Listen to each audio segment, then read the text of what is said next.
Praise lord. హల్లెలూయా, హల్లెలూయా.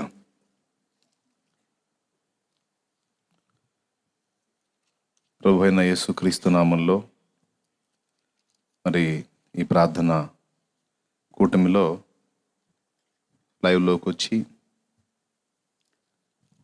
మాతో కలిసి ఏకీభవిస్తున్నటువంటి సోదరి సోదరులందరికీ కూడా హృదయపూర్వక వందనాలు తెలియజేస్తా ఉన్నాను. అందరికీ వందనాలు. బైబిల్ గ్రంథంలో నుండి ఒక వచనాన్ని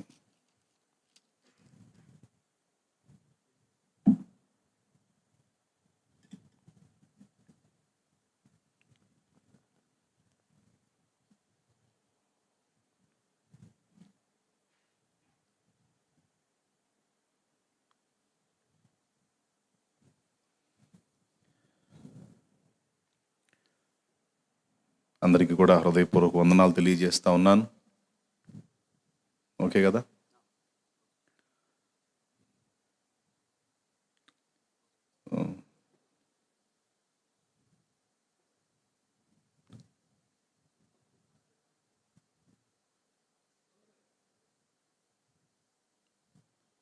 ఈ సైడ్ అణిగిపోయినట్టుంది కదా.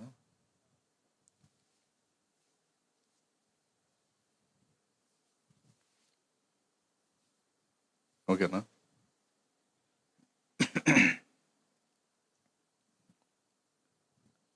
ఏం లేదు, మన వాళ్ళకి ముందు నన్ను అబ్జర్వ్ చేయటం ఎక్కువ. మొన్నెవరో ఒకళ్ళు చిన్న కామెంట్ పెట్టారు. ఏంటంటే కామెంట్, నిలబడి మాట్లాడేటప్పుడు అటు ఇటు కదలకుండా మాట్లాడండి, డీసెంట్గా ఉండండి అని నాకు కామెంట్ పెట్టారు. నవ్వు వచ్చింది నాకు. సీత బాధలు సీతయ్య, పీత బాధలు పీతయ్య అని రోజు మాట్లాడుతూ మాట్లాడుతూ మాట్లాడుతూ ఎడతెరిపి లేకుండా ప్రార్థనలో దేవునితో మాట్లాడుకుంటూ, తర్వాత మనుషులతో మాట్లాడుకుంటూ, ఈ మాట్లాడే పని నిత్యం జరుగుతూ ఉన్నందున కొద్దిగా నాకు కొంచెం అనీజీగా ఉంటుంది. ఒక్కోసారి వాక్యం చెప్పేటప్పుడు అనీజీగా, అసౌకర్యంగా ఉంటుంది. కొన్నిసార్లు జలుబు చేసి కొంచెం ఇబ్బంది పడతా ఉంటాను. కొన్నిసార్లు ఎసిడిటీ ఫామ్ అయినప్పుడు కూడా ఇబ్బంది పడతా ఉంటాను. అవన్నీ ఏదో మరి మనిషి అన్నాక ఒక్కోసారి ఒక్కో విధమైన సమస్యలు వస్తూ ఉంటాయి. మరి ఎప్పుడు యంత్రం లాగా మనిషి ఉండడు, యంత్రాలకు కూడా రిపేర్స్ వస్తాయి కదా. అట్లాగా కొన్నిసార్లు ఏదో ఒక ఇబ్బంది కలిగినప్పుడు కాస్త కొన్నిసార్లు కూర్చొని మాట్లాడతా. వెనక అది నడుము భాగంలో కొంచెం ఒక్కోసారి నొప్పి వస్తుంది. అప్పుడు కూర్చొని మాట్లాడతా, ఒక్కోసారి నిలబడి మాట్లాడతా. ఎక్కువసేపు కూర్చున్న సమస్యగా ఉంటుంది కాబట్టి నిలబడి మాట్లాడేటప్పుడు కొంచెం చేతులు అటు ఇటు కదిలిస్తా. నాకున్న బలహీనతను బట్టి, నాకున్న సమస్యను బట్టి నేను తిప్పలు పడతాను. కొంతమందికి అది ఎలా కనపడిద్ది అంటే, అది వెరైటీ కోసం, ఫ్యాషన్ కోసం, ఏదో ఓవర్ యాక్షన్ కోసం అలా కదులుతానని కొంతమంది అట్ట ఫీల్ అవుతారు. కొంతమంది ఏమో అర్థం చేసుకుంటారు, అన్నీ పర్ఫెక్ట్గా ఉండి అంతా అన్ని లెక్కలు కరెక్ట్గా ఉంటే చక్కగా నిలబడి మాట్లాడతాను, లేదా కూర్చొని మాట్లాడతాను. కాబట్టి ఒక దైవ సేవకుడిని విమర్శించేటప్పుడు, లేదా దేవుని వాక్యం వినబడేటప్పుడు ఆయన నిలబడ్డ స్టైల్ ఎట్లా ఉంది, హెయిర్ స్టైల్ ఎలా ఉంది, ముఖ వర్చస్సు ఎలా ఉంది, లేకపోతే ఇవి కాదు చూడాల్సిందే. ప్రార్థనాపూర్వకంగా సిద్ధపడి దేవుడు నాతో ఏం మాట్లాడనై ఉన్నాడో అనే దాని మీద దృష్టి పెట్టాలి. మనుషుల ముఖాలు, మనుషుల హావభావాలు, మనుషుల స్టైలింగ్ ఇది కాదు. వాడు సూట్ వేసాడా, కోట్ వేసాడా, లేకపోతే మామూలు బట్టల మీద ఉన్నాడా, లేకపోతే నిలబడ్డాడా, కూర్చున్నాడా కాదు. నువ్వు లైవ్లోకి వచ్చావు, దేవుని వాక్యం వినటానికి నీ మనసు నిలిపావు, ప్రభువేం మాట్లాడుతున్నాడు అనే దాని మీద మనసు పెట్టాలి. కానీ నిలబడ్డవాడు, కూర్చున్నవాడు అనే స్టైల్ ఎలా ఉంది, లేకపోతే విధానం ఎలా ఉంది అని ఈ పనికి మాలిన ఆలోచనలు కలిగి ఉన్నంత వరకు ఆత్మీయంగా ఎదగరు మీరు పొరపాటును కూడా. ఒకసారి ఒక అక్క కూటం అయిపోయిన తర్వాత నా దగ్గరకు వచ్చింది. చర్చిలో కూటం జరిగింది. కూటం అయిపోయిన తర్వాత నా దగ్గరకు వచ్చింది పిచ్చి తల్లి. పెద్దది నాకంటే. తమ్ముడా భలే బాగుందయ్యా అంది. అవునాక సంతోషం, బాగా అర్థమైందా అన్నాను. ఏంటిదయ్యా అంది. అదే బాగుందన్నావు కదక్క, వాక్యమే కదా అన్నాను. వాక్యం కాదయ్యా, వాక్యం ఏమో కానీ చొక్కా బాగుందంది. నేను వేసుకుంది మళ్ళీ రంగు చొక్కా కూడా కాదు, తెల్ల చొక్కా. అక్క తెల్ల చొక్కా ఎప్పుడు చూడలేదా, అందులో బాగుండేది ఏంది, బాగుండింది ఏంటంటే, అంటే అయ్యా తెల్ల చొక్కా అని కాదు కానీ కుట్టిన వ్యక్తి ఎవరో కానీ భలే కుదిరిగ్గా కుట్టాడంటాను. కడుపులో మండిపోయింది నాకు. అంటే ఈ మనిషి కూర్చున్న కాడ నుంచి నేను చెప్పే వాక్యం మీద మైండ్ పెట్టట్లా. నా చొక్కా మీద, లేకపోతే నా అవతారం మీద, నా ముఖం మీద, నా గడ్డాల మీద, మీసాల మీద. సాతాను మన దృష్టిని మళ్ళిస్తాడు అట్లా. మనకు అందేటువంటి విలువైన విషయాలు మన చెవిన పడి హృదయంలోకి వెళ్లకుండా ఇట్లాంటి పనికిమాలిన విషయాల మీద దృష్టి పెట్టేటట్టు వాడు దృష్టి మళ్ళిస్తాడు. కాబట్టి ఎంతమంది లైవ్లోకి వచ్చారో నాకు తెలీదు. వచ్చిన వాళ్ళందరూ ఇప్పుడే కాదు ఎప్పుడు కూడా ఈ విషయాన్ని మైండ్లో పెట్టుకొని ఒక దైవజనుడుగా, ఒక దేవుని సంబంధిగా వచ్చి దేవుని మాట వినిపిస్తున్నప్పుడు వాడి హావభావ ప్రదర్శనలు కానీ, లేకపోతే వస్త్రాలు కానీ, ఇతర వేషాలు కానీ ఏవి లక్ష్య పెట్టొద్దు. నేను కూడా మీలాగా అటు కూర్చొని వాక్యం విని ఇటు వచ్చి నిలబడి మాట్లాడుతున్నాండే. నేను కూడా వందల మంది దైవజనుల ప్రసంగాలు విన్నాను నేను కూడా. కానీ ఎంతమంది దైవజనులు వచ్చి ఎన్ని విధాల ప్రసంగాలు చేసిందో, వారు ఏం చెప్పారో దాని మీద మనసు పెట్టాను. కానీ వాళ్ళ అవతారాలు, వాళ్ళ గెటప్పులు, వాళ్ళ ముఖాలు ఇవన్నీ నేను పట్టించుకోను. కొంతమంది పూర్తి లోకానుసారుల్లాగా గెటప్ వేసుకొని కనపడతారు, కానీ వాళ్ళ నుంచి విలువైన సందేశం వస్తుంది. కొంతమంది పూర్తి ఆత్మ సంబంధుల్లాగా వైట్ అండ్ వైట్ వేసి చాలా పర్ఫెక్ట్గా కనపడతారు, కానీ వాళ్ళ నుంచి మనం ఆశించినంత మెసేజ్ అందదు. కాబట్టి వైట్ అండ్ వైట్ వేసిన వాడే సత్య సంబంధి, పర్ఫెక్ట్ అనుకొని భ్రమపడకూడదు. కలర్ వేసుకున్నవాడంతా లోక సంబంధి అని మోసపోకూడదు. వాళ్ళ ఆత్మీయ పరిపక్వతను బట్టి వాళ్ళ వస్త్రాలు ఉండొచ్చు, కానీ అతని నుండి దేవుడు నీతో ఏం మాట్లాడుతున్నాడు అనే దాని మీద మనసు పెట్టాలి. ఇది సద్భక్తుల లక్షణం. అంతేగాని ఈ పై రూపాలను దయచేసి లక్ష్య పెట్టొద్దు. ముఖ్యంగా ఇట్లా మాట్లాడాలి, అలా మాట్లాడాలి, ఇలా చెప్పాలి, అలా చెప్పాలి. కొంతమంది మైండ్ ఎలా ఉంటుందంటే, ఈ చెప్పేవాడి భాష ఎలా ఉంది అని కూడా కొంతమంది గమనిస్తూ ఉంటారు. అంటే వీళ్ళు దేవుని వాక్యం నాతో ఏం మాట్లాడుతుంది అనే దాని మీద మైండ్ పెట్టే రకాలు కాదు. కొంతమంది నిలబడే స్టైల్ని అబ్జర్వ్ చేస్తే, కొంతమంది ఏమో వస్త్రాలను అబ్జర్వ్ చేస్తే, కొంతమంది ఏమో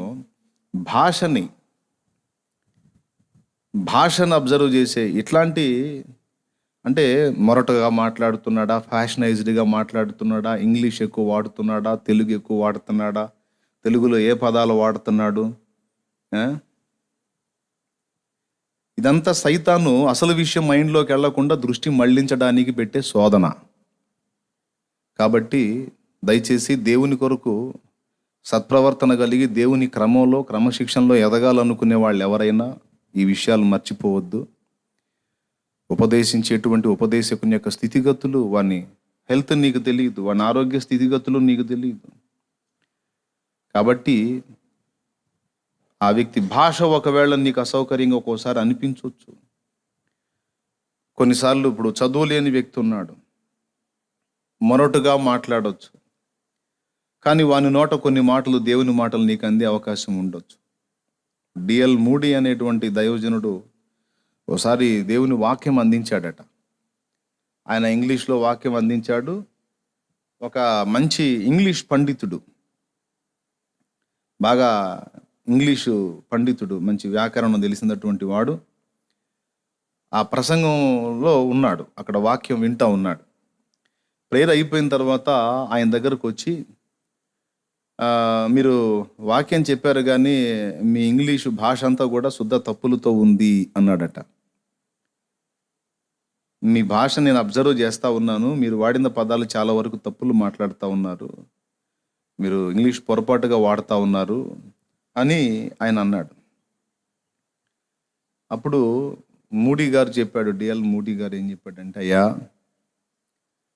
ఏదో చెప్పుల షాపులో పని చేసుకుంటా ఉన్నవాడిని, అంతగా మీకున్నంత పాండిత్యం మరి ఆ భాష విషయంలో నాకు లేదు.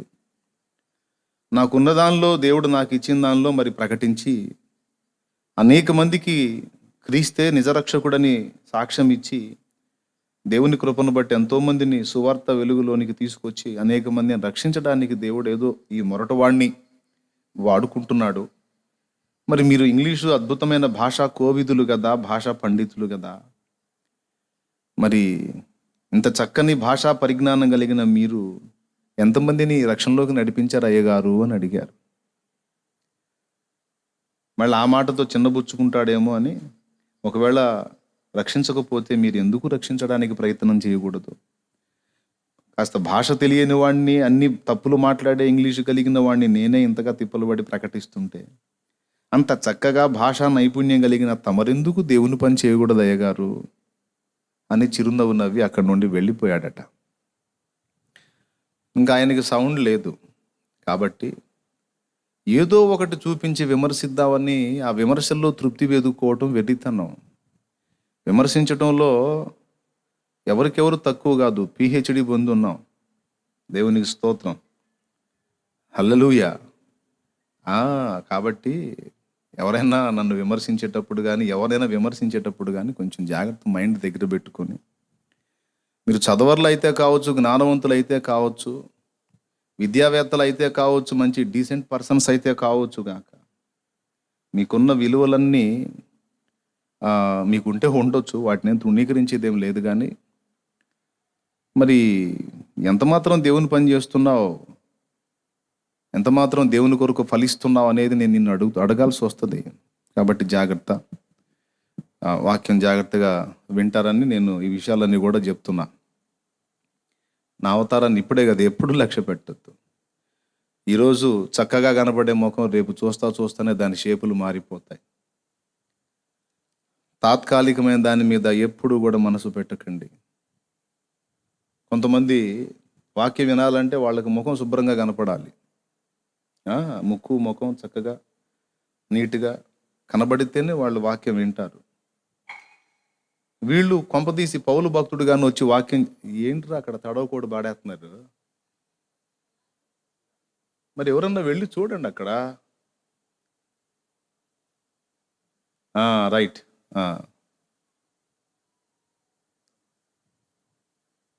ఏం చెప్తా ఆగాను? ఇప్పుడు ఈ ఆకారాలని, ముఖాలని, ఈ గెటప్పుల్ని, ఈ సెటప్పుల్ని చూసే రకాలు, పొరపాటున పౌలు గారు వచ్చి వాక్యం చెప్పడానికి నిలబడితే ఒక్కడు కూడా వినడు ఈ టైప్ వాళ్ళు. ఎందుకో తెలుసా? పౌలు గారికి ఆకర్షణీయమైనటువంటి దేహదారుఢ్యం లేదు. అతడు చూపులకు వికారంగా ఉన్నాడని తన గూర్చి తానే చెప్పుకున్నాడు. అతని రూపం కరెక్ట్గా లేదు అని, అతని ప్రసంగంలో కొరగానివని. ఏమండి, మరి కళ్ళకు జబ్బు ఉంది ఆయనకి, మళ్ళా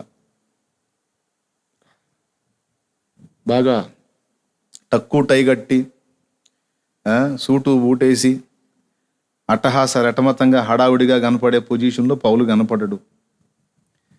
కాబట్టి ఇలాంటి తత్వాలకి, ఇలాంటి విధానాలకు అలవాటు పడిన వాళ్ళు అపోస్తుడైన పౌలు వచ్చి నిలబడి మాట్లాడిన కూడా ఎగతాళి చేసే అవకాశం ఉంది. కాబట్టి రాకడ దగ్గరకు వస్తుంది. ఇలాంటి పనికిమాలిన అలవాట్లు, ఆ విధమైన ఆలోచన విధానం మార్చుకోండి, బాగుపడతారు. అందరికీ చెప్తున్నాను, జాగ్రత్త.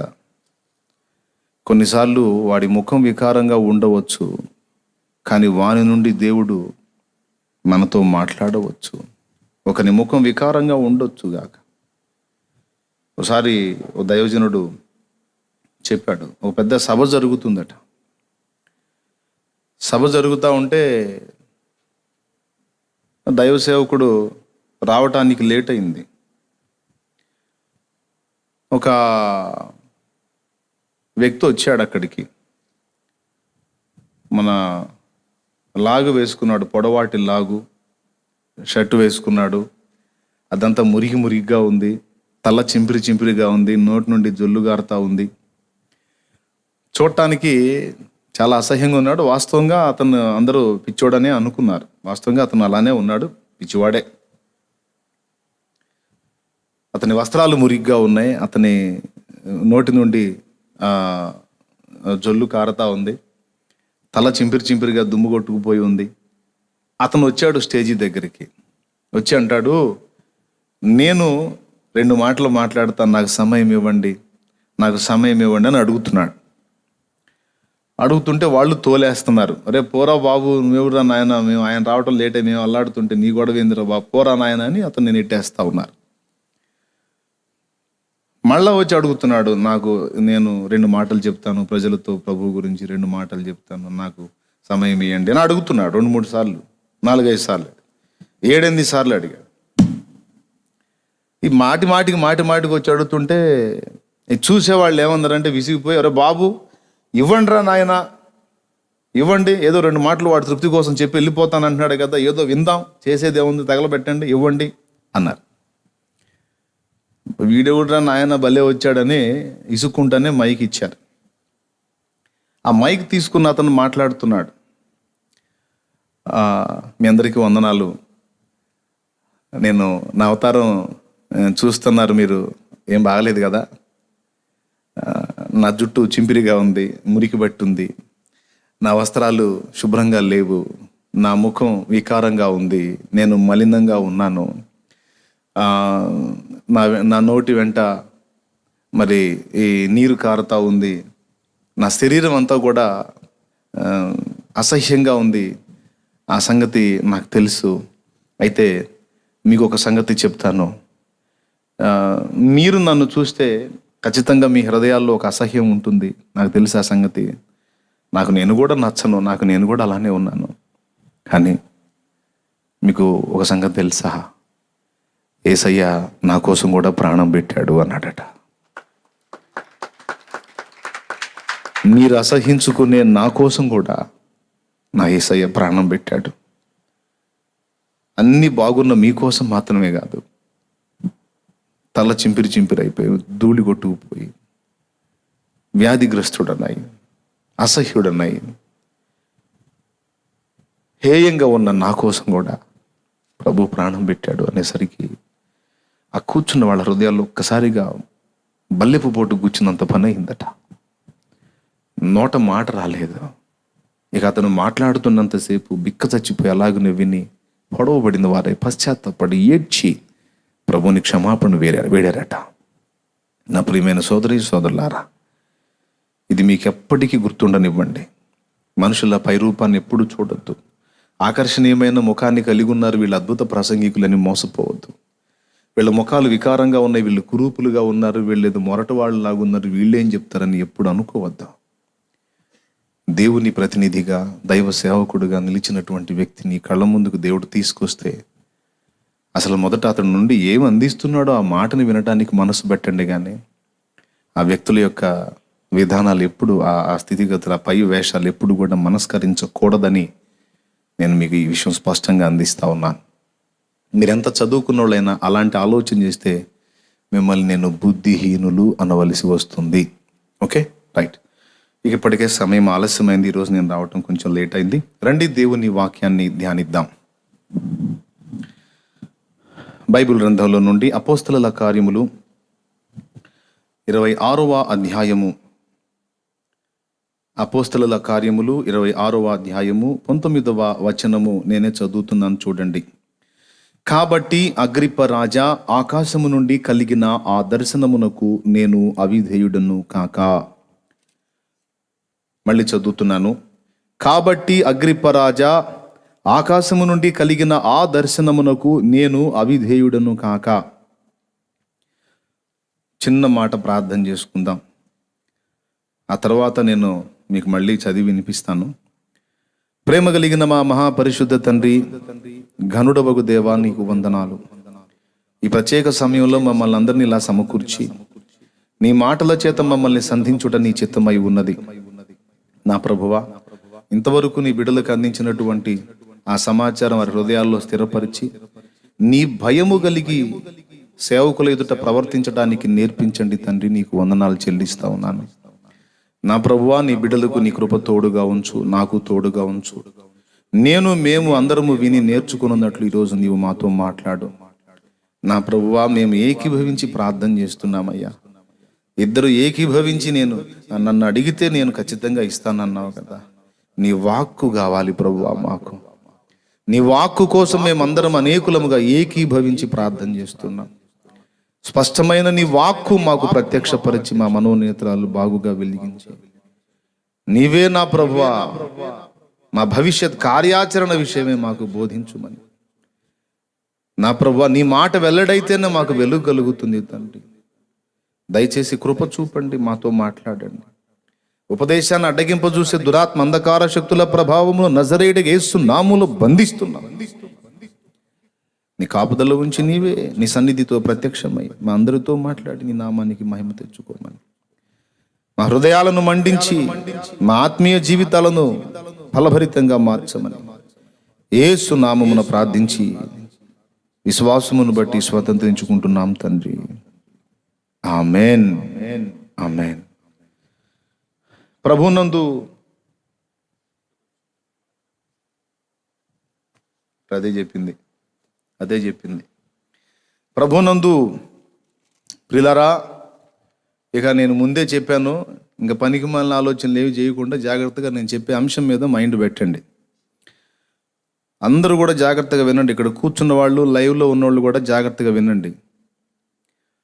మనం చదువుకున్న ఈ వాక్య భాగంలో అపోస్తలుడైన పౌలు భక్తుడు ఆకాశము నుండి తనకు ఒక దర్శనము కలిగిన ఆ దర్శనానికి నేను అవిధేయుడను కాలేదు అని మాట్లాడాడు. దర్శనానికి అవిధేయుడు కావటం ఏమిటి? దర్శనానికి విధేయత చూపటం ఏమిటి? ప్రశ్న. దర్శనము రెండు రకాలు, మీరు గమనించాలి. దర్శనము రెండు రకాలు. ఒకటి, దేవుడు తనను తాను ప్రత్యక్షపరచుకొనుట, దేవ దర్శనం. ఇది యెషయా గ్రంథము 6వ అధ్యాయంలో అత్యున్నత సింహాసనం అందు ఆసీనుడై ఉన్న ప్రభువుని యెషయా చూశాడు, దేవుని దర్శనం పొందాడు. ఇది ఒకటి. ఇందులోనే దేవుడు భవిష్యత్తులో జరగబోతున్నటువంటి సంగతుల విషయమై తన భక్తులకు దర్శనములో స్పష్టపరచటం. ఉదాహరణకి దానియేలు విషయం మనం కానీ తీసుకోగలిగితే,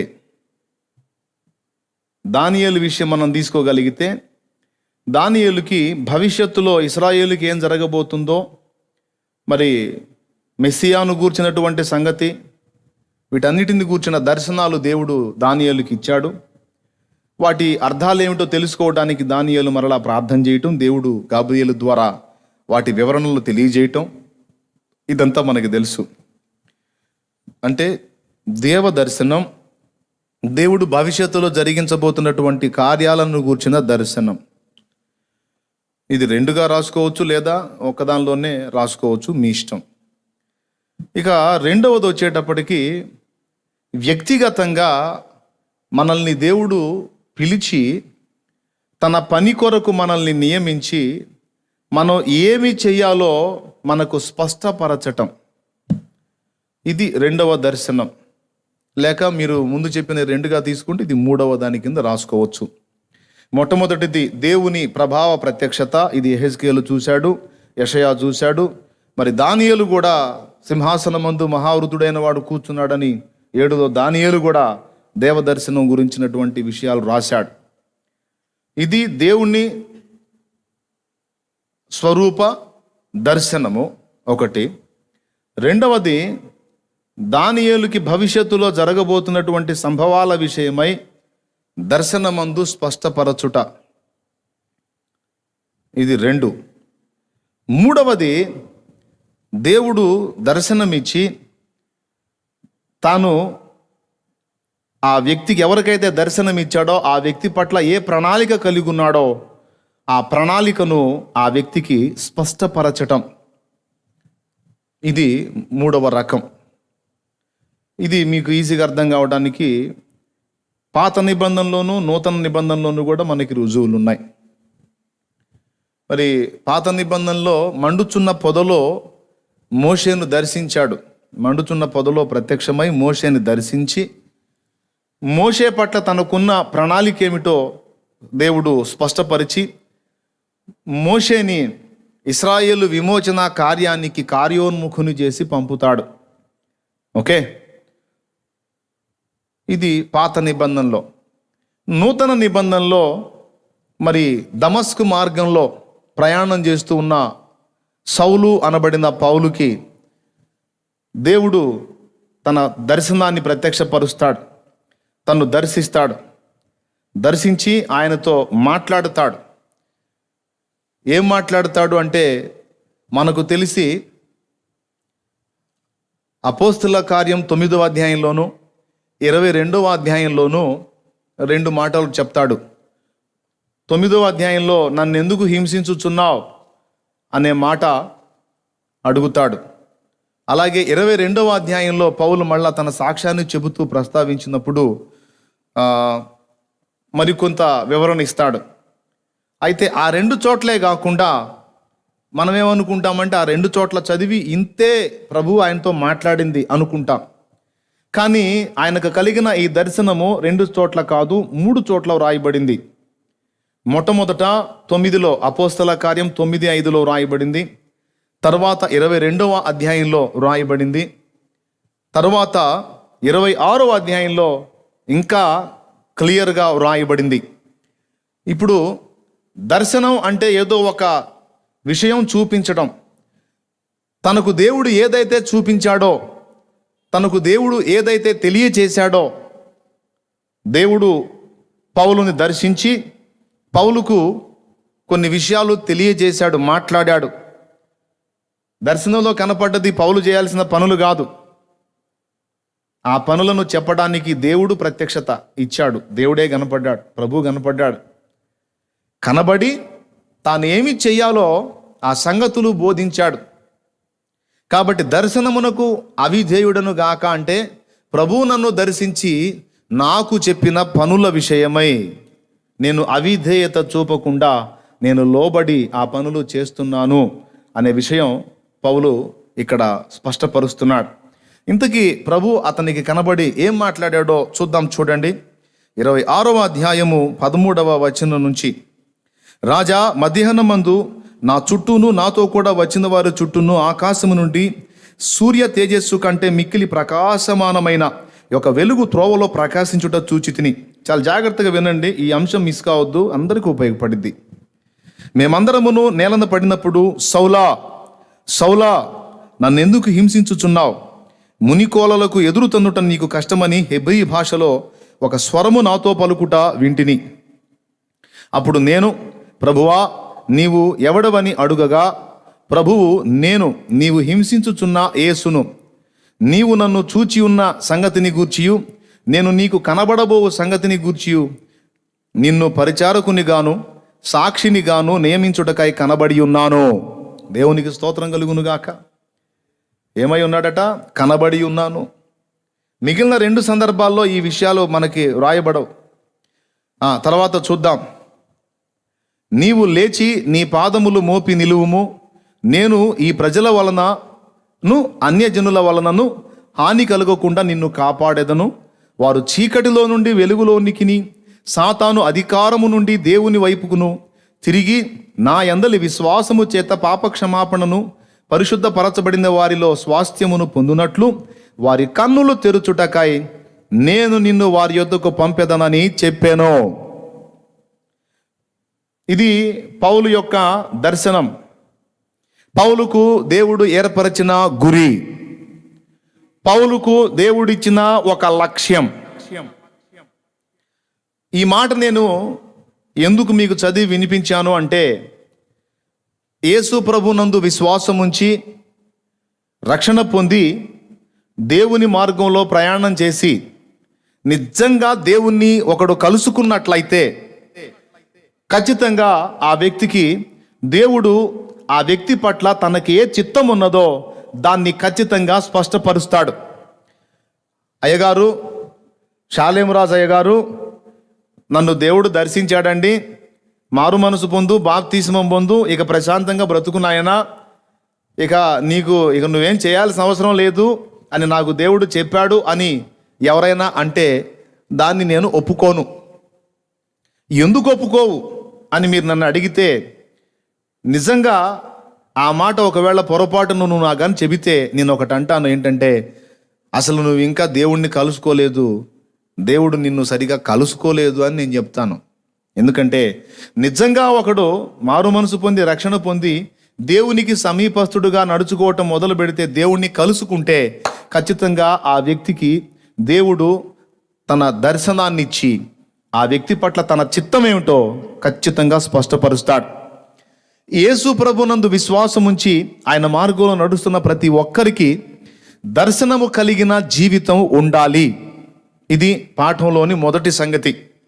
దర్శనము లేని బ్రతుకు మనం బ్రతకకూడదు, అది అసలు బ్రతుకే కాదు.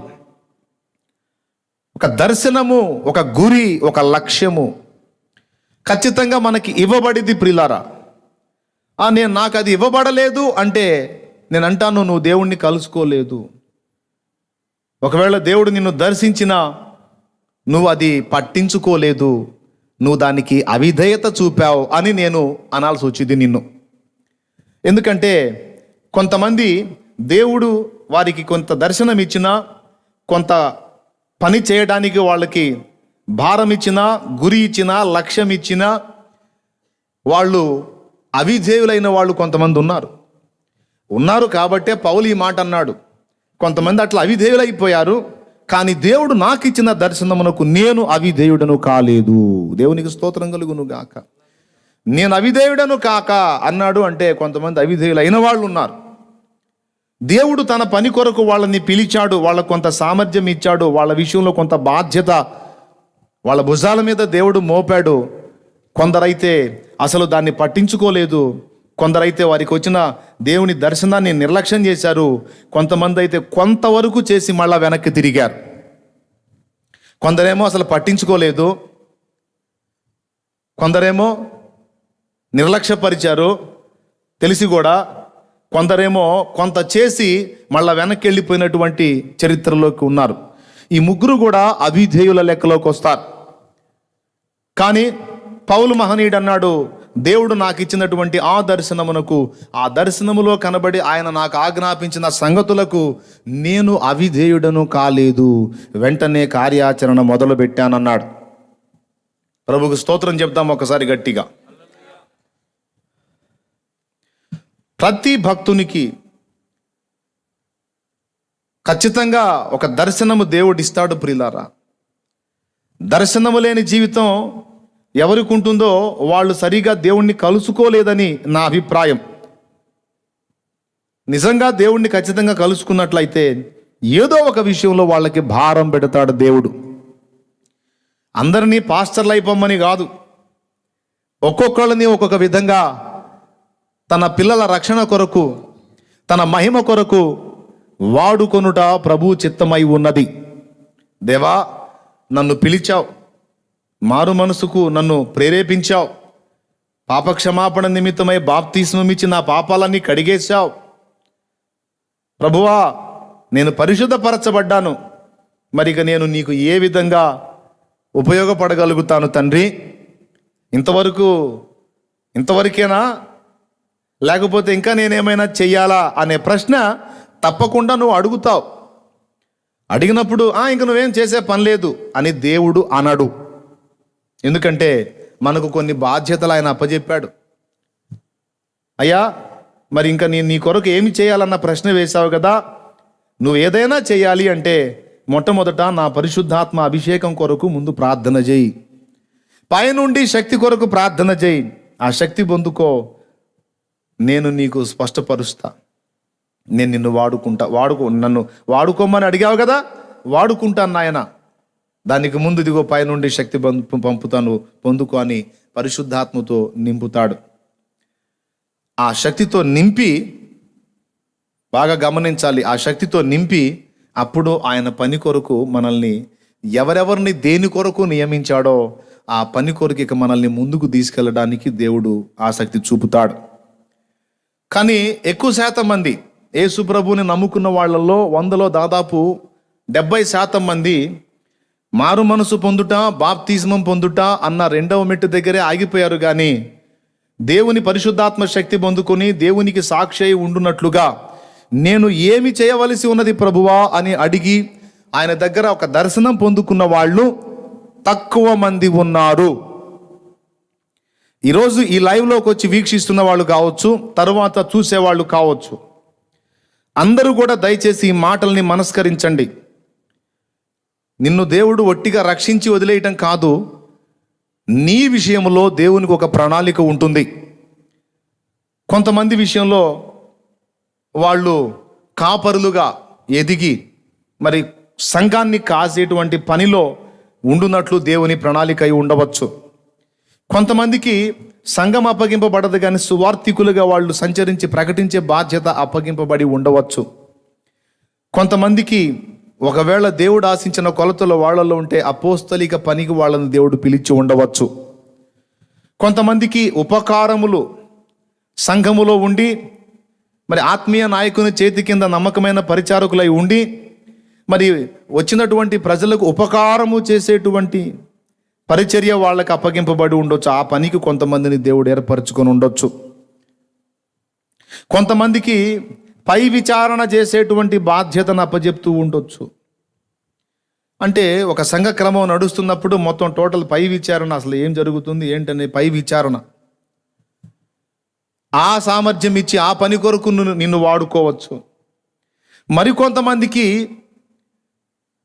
నువ్వు చేసేటువంటి పని నుండి వచ్చేటువంటి ఆర్థిక సమృద్ధి ఏదైతే ఉందో దానిని ఆయన సేవ కొరకు వినియోగించినట్లు తోడ్పాటు సువార్థికులకు, కాపరులకు, సహకారులకు, నా సేవకులకు నువ్వు ఈ విధమైన తోడ్పాటు అందించు అనే బాధ్యత కూడా కొంతమందికి, ఆర్థికంగా సపోర్ట్ చేయడానికి కొంతమందిని దేవుడు ఆ పని కొరకు ఏర్పరచవచ్చు. ఎందుకంటే మరి దేవుని పని జరగాలంటే ఆర్థిక సపోర్ట్ కూడా కొంత అవసరం కనుక ఖచ్చితంగా ఆ విధంగా కూడా కొంతమంది అలా కూడా సేవ చేసేటువంటి భక్తులు ఉన్నారు.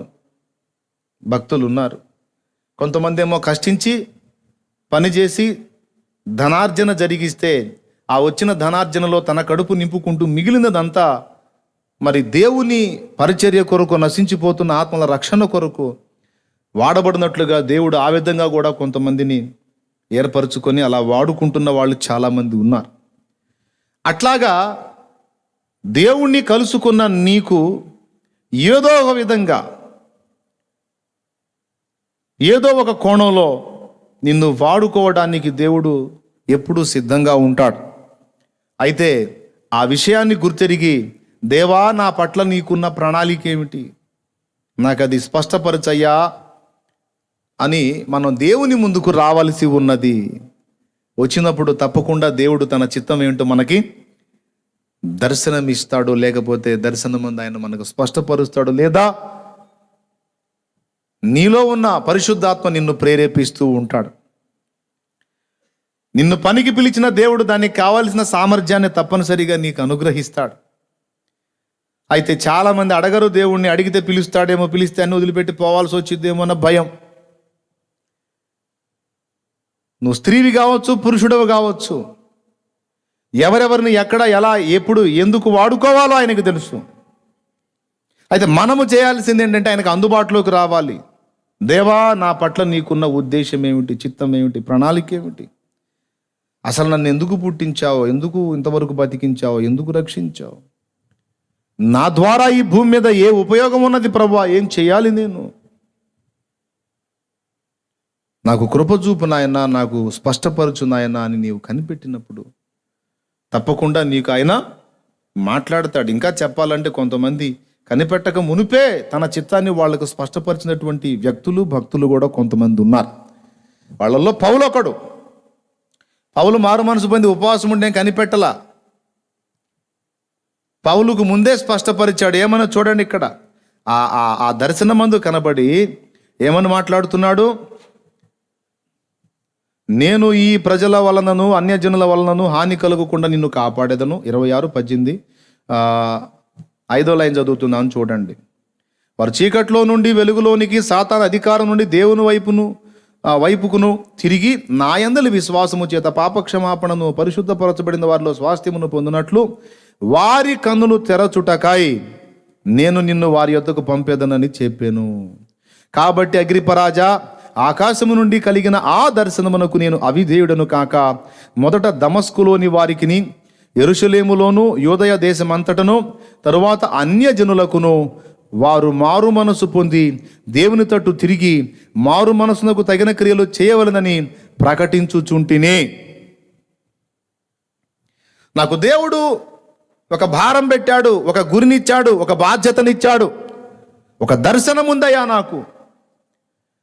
దేవుడు నన్ను దర్శించి ఈ విషయాలన్నీ చెబితే దాన్ని నెరవేర్చడానికి ఇదిగో నేను కంకణబద్ధుడనే కష్టపడుతున్నాను. అటు దేవుని ప్రజలకు, ఇటు అన్యజనులకు ఇద్దరికి కూడా నేను ప్రకటించుచున్నాను. కొంతవరకు నేను మరి అంతియోకయ సంఘములో ఉండి అక్కడ ఉన్నటువంటి యూదులకు ప్రకటించాను.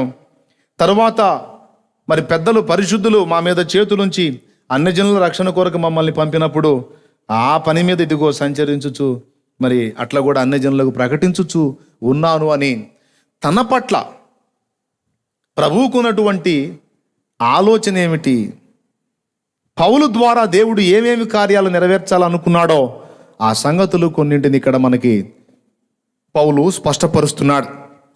ఈరోజు దైవ సేవ చేసేటువంటి సేవకులకు కావచ్చు, విశ్వాసులకు కావచ్చు, పరిచారకులకు కావచ్చు, దేవుడు నీకు ఇచ్చిన దర్శనం ఏంటి? దేవుడు నీ హృదయంలో పెట్టిన భారం ఏంటి? ప్రియులారా, మన జీవితాలు కన్ఫ్యూజ్గా ఉండకూడదు, క్లారిటీ ఉండాలి. మనం ఏది చేసినా స్పష్టత ఉండాలి, క్లారిటీ మిస్ కాకూడదు.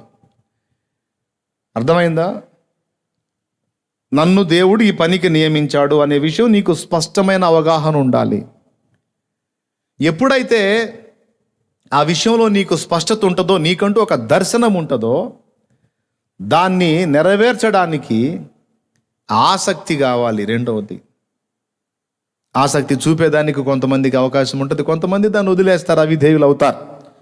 ఈ అవిధేయుల్ని పక్కన పెడితే ఎప్పుడైతే దర్శనం నీకు స్పష్టమైందో, నీ హృదయంలో దేవుడు ఉంచిన భారం ఏదో నీకు అర్థమైందో, ఇక దాన్ని నెరవేర్చడానికి ఆసక్తి కావాలి.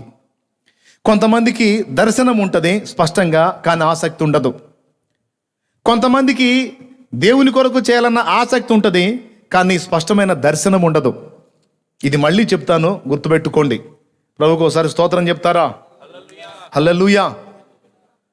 కొంతమందికి దర్శనం ఉంటుంది, అంటే నువ్వు ఈ పని చేయాలని దేవుని చేత వాళ్ళు హెచ్చరింపబడి ఉంటారు, బోధింపబడి ఉంటారు, అనేక సార్లు దర్శింపబడి ఉంటారు, కానీ వాళ్ళలో ఆసక్తి ఉండదు. ఆసక్తి లేనివాడికి దర్శనం ఇచ్చి కూడా వృధానే, వాడు నిష్ఫలుడే. కొంతమందికి ఆసక్తి ఉంటుంది, కానీ ఒక నిర్దిష్టమైన గురి, స్పష్టమైన దర్శనం, స్పష్టమైనటువంటి భారం వాళ్ళకు ఉండదు. రెండు తేడానే. దర్శనం ఉండి ఆసక్తి లేకపోయినా నిష్ఫలుడే, ఆసక్తి ఉండి ఒక నిర్దిష్టమైన గురి లేకపోయినా నిష్ఫలుడే అవుతాడు. బస్ ఎక్కి కూర్చున్నాను, కండక్టర్ వచ్చి టికెట్ ఎక్కడికని అడిగాడు. ఎక్కడికో చోట కొట్టంటే ఎక్కడ కొట్టడు, మౌనంగా చూస్తాడు. ఎక్కడికో చోట కంటే ఏదో పేరు మీద కొట్టాడు, ఆగుతాడు. ఎక్కడికో చోట కంటే ఏమయ్యా నువ్వు ఎక్కడికి వెళ్ళాలంటాడు. ఎక్కడికి వెళ్ళాలో నాకు కూడా తెలియదయా, ఎక్కడికో చోట కొట్టాయి అంటే ఎగాదిగా చూసి ఎవడ మెంటలోలాగా ఉన్నాడు, ఎక్కడికో చోట కొట్టే అంటాడు. అని ఏదో ఇంకో 4-5 సార్లు అడుగుతాడు. ఇక అదే పనిగా చెప్తా ఉంటే ఏదో ఒకటి కొట్టి ఇస్తాడు. అంటే కొట్టేవాడికి స్పష్టత లేదు, టికెట్ కొట్టేవాడికి స్పష్టత లేదు, కూర్చున్నోడికి కూడా స్పష్టత లేదు, కానీ ప్రయాణం చేయాలని ఆసక్తి ఉంది. ఎక్కడికి వెళ్ళాలి, ఎందుకు వెళ్ళాలి, అక్కడికి వెళితే వచ్చే ప్రయోజనం ఏంటి, దానివల్ల అనుకునే మేలేమిటి అనేది విషయాలు స్పష్టత లేనప్పుడు మరి వానికి ఎంత ఆసక్తి ఉండి ప్రయాణం చేస్తే మాత్రం ఏమి లాభం? ఇది ఎలాంటిదంటే ఒక అయ్యగారి దగ్గర తెలివి తక్కువ వాడు ఒకడు పనివాడు ఉన్నాడట. ఒరే, రేపు పిలిచి రేపు ప్రొద్దున్నే పెందలకడనే లేచి నువ్వు ఒంగోలు వెళ్ళి రావాలిరా అన్నాడట అయ్యగారు. సరేనండి అన్నాడు. అయ్యగారు తెల్లవారు లేచి చూస్తే లేడు. మొత్తం మీద మరుసటి రోజు సాయంత్రానికి వచ్చాడు. ఏమిట్రా యాడికి పోయావు అన్నాడు. మీరేగా అయ్యగారు రేపు తెల్లవారుజామున బయలుదేరి ఒంగోలు వెళ్ళి రావాలిరా నువ్వు అన్నావు, పోయాను వచ్చాను అన్నాడు. వాడిని ఏమందాం మనం? నువ్వు వెళ్ళాలి అన్నాడు. ఆయన ఏమనుకున్నాడు? ఏ పని మీద సార్ అని అడుగుతాడు అనుకున్నాడు. అడగలేదంటే రేపు వెళ్ళేటప్పుడన్నా అడుగుతాడులే అనుకున్నాడు. వీడు అడగలేదు, పాడలేదు. వెళ్ళి రావాలరా అనేసరికి పోయాడు, వచ్చాడు. అది వెర్రితనం అవుతుంది. అంటే ఎందుకు వెళ్ళాడో ఎందుకు వచ్చాడో తెలియదు. అలా ఉండకూడదు. ఆసక్తి ఎంత ముఖ్యమో ఆసక్తి కలిగిన నీకు ఒక స్పష్టమైన దర్శనం కూడా అంతే ముఖ్యం. దేవునికి స్తోత్రం చెప్పు గట్టిగా. హల్లెలూయా. దర్శనం ఉన్న వ్యక్తికి ఆసక్తి చాలా ముఖ్యం. రెండు కలిసి ఉండాలి. ఒక స్పష్టమైనటువంటి గురి ఉండాలి. దేవా, నేను ఏం చేయాలి నీ పని అని దేవుని ముందు కనిపెట్టుకున్నప్పుడు దేవుడు నీకు స్పష్టపరిస్తే ఎందులో నీకు సామర్థ్యం ఇస్తాడో నువ్వు దాన్ని గుర్తుపట్టాలి. ఏ విషయంలో నీకు భారం పెట్టాడో గుర్తుపట్టాలి. గుర్తుపట్టి ఇక అది నెరవేర్చడానికి ఆసక్తిని ప్రదర్శించాలి. ఆ ఆసక్తి నీలో త్యాగాన్ని తీసుకొస్తుంది. దేవునికి మహిమ. 3 సంగతులు గుర్తుపెట్టుకోండి. మొట్టమొదటిది ఒక నిర్దిష్టమైన గురి, లేకపోతే స్పష్టమైన గురి లేక దర్శనం ఒకటి. రెండవది దాన్ని నెరవేర్చడానికి కావలసిన ఆసక్తి. మూడవది త్యాగం. పౌలును పిలిచాడు. పిలిచినదేందో పౌలుకు స్పష్టంగా తెలుసు. కాబట్టి దాన్ని నెరవేర్చే దిశగా ఆసక్తి కనపరిచాడు, త్యాగాన్ని కూడా కనపరిచాడు. ఆ ఆసక్తి ఎన్ని త్యాగాలో చేసేటట్టు చేసింది పౌలుని. 2 కొరింథీ పత్రిక 11వ అధ్యాయము 22-23 వచనాల నుంచి మనం చదివితే చాలా స్పష్టంగా ఆయన పడ్డ బాధలన్నీ కూడా అక్కడ వ్రాయబడి ఉన్నాయి.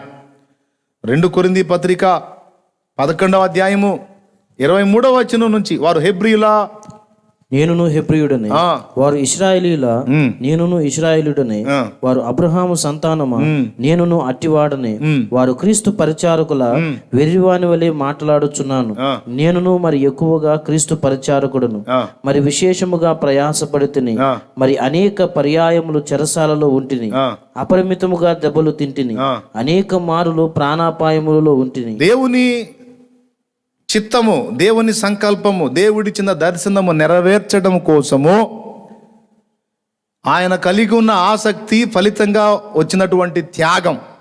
చూడండి, ఇంకా చదువు.